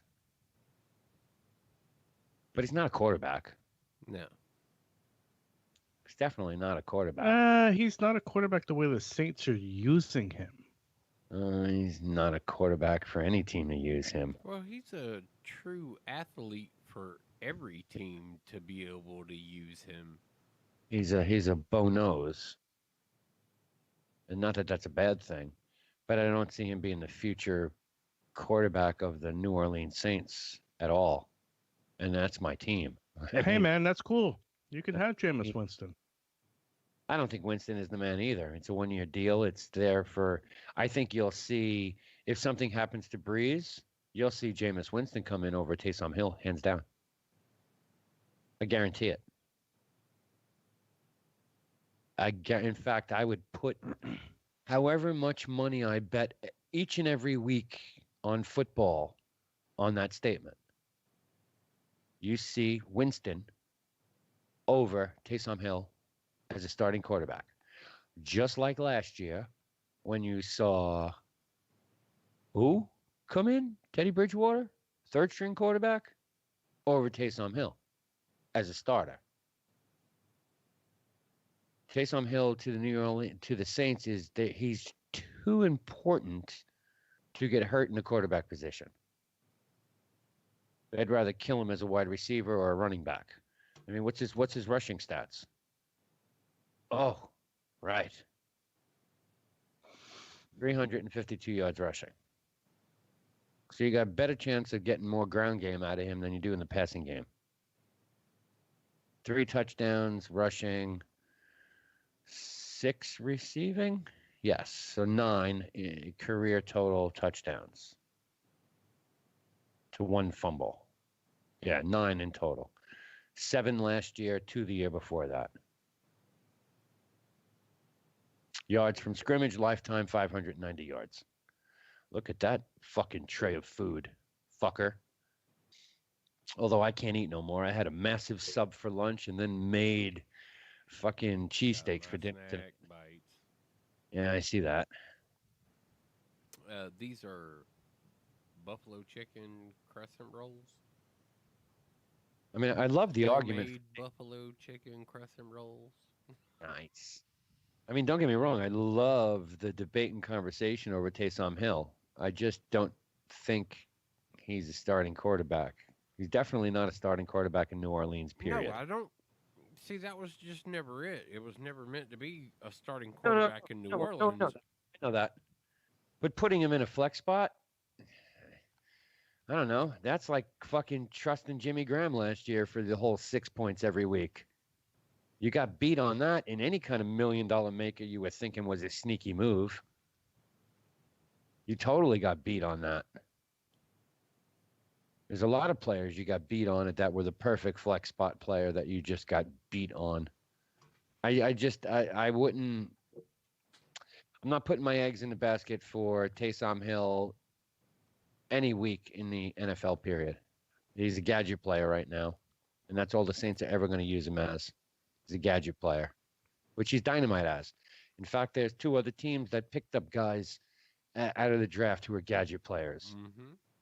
One is a quarterback who they're designating to a gadget player. Didn't even draft him to be the quarterback. Nope. No, that's not the position you're ever going to play. You're going to be lined up here. Oh, and by the way, I understand you played defense your first year in college. Guess what? We're going to line you up there too. Mm-hmm. And I can't remember the kid's name. Fuck, I cannot remember this kid's name for the life of me. And I was just reading this article today. As I was reading the whole thing with Peyton and the fucking quarterback that they stole. He's a gadget player too. Mm-hmm. Uh-huh. He's another gadget player. Yeah, it may be a new philosophy. If Drew Brees gets hurt and Jameis Winston comes in, with the tutelage, teaching, and the coaching staff, you're looking at Teddy Bridgewater 2.0. That fucking guy will have a new job. So he'll learn to throw less interceptions? It's okay. He had the fucking LASIK surgery. You didn't hear that story? Hey man, all I'm saying is, do not expect the same results as to what Teddy Bridgewater did when Drew Brees got hurt last season with Jameis Winston. No way. Absolutely not. Don't expect 5-0. No, I wouldn't expect that at all. 4-1 maybe. 4-1. Yeah, we can hear your fanboy. Spoken like a true fandom. Yep, I was going to All right, hear gentlemen. your fanboy go off in that. I'm done. I'm out. Yeah, I'm going to do the same thing. All right, guys. Well, Take us out, Thump. late night, late edition, Thursday. 8-Bit Bros. What the fuck we doing with y'all? Leaving. Bye. Late.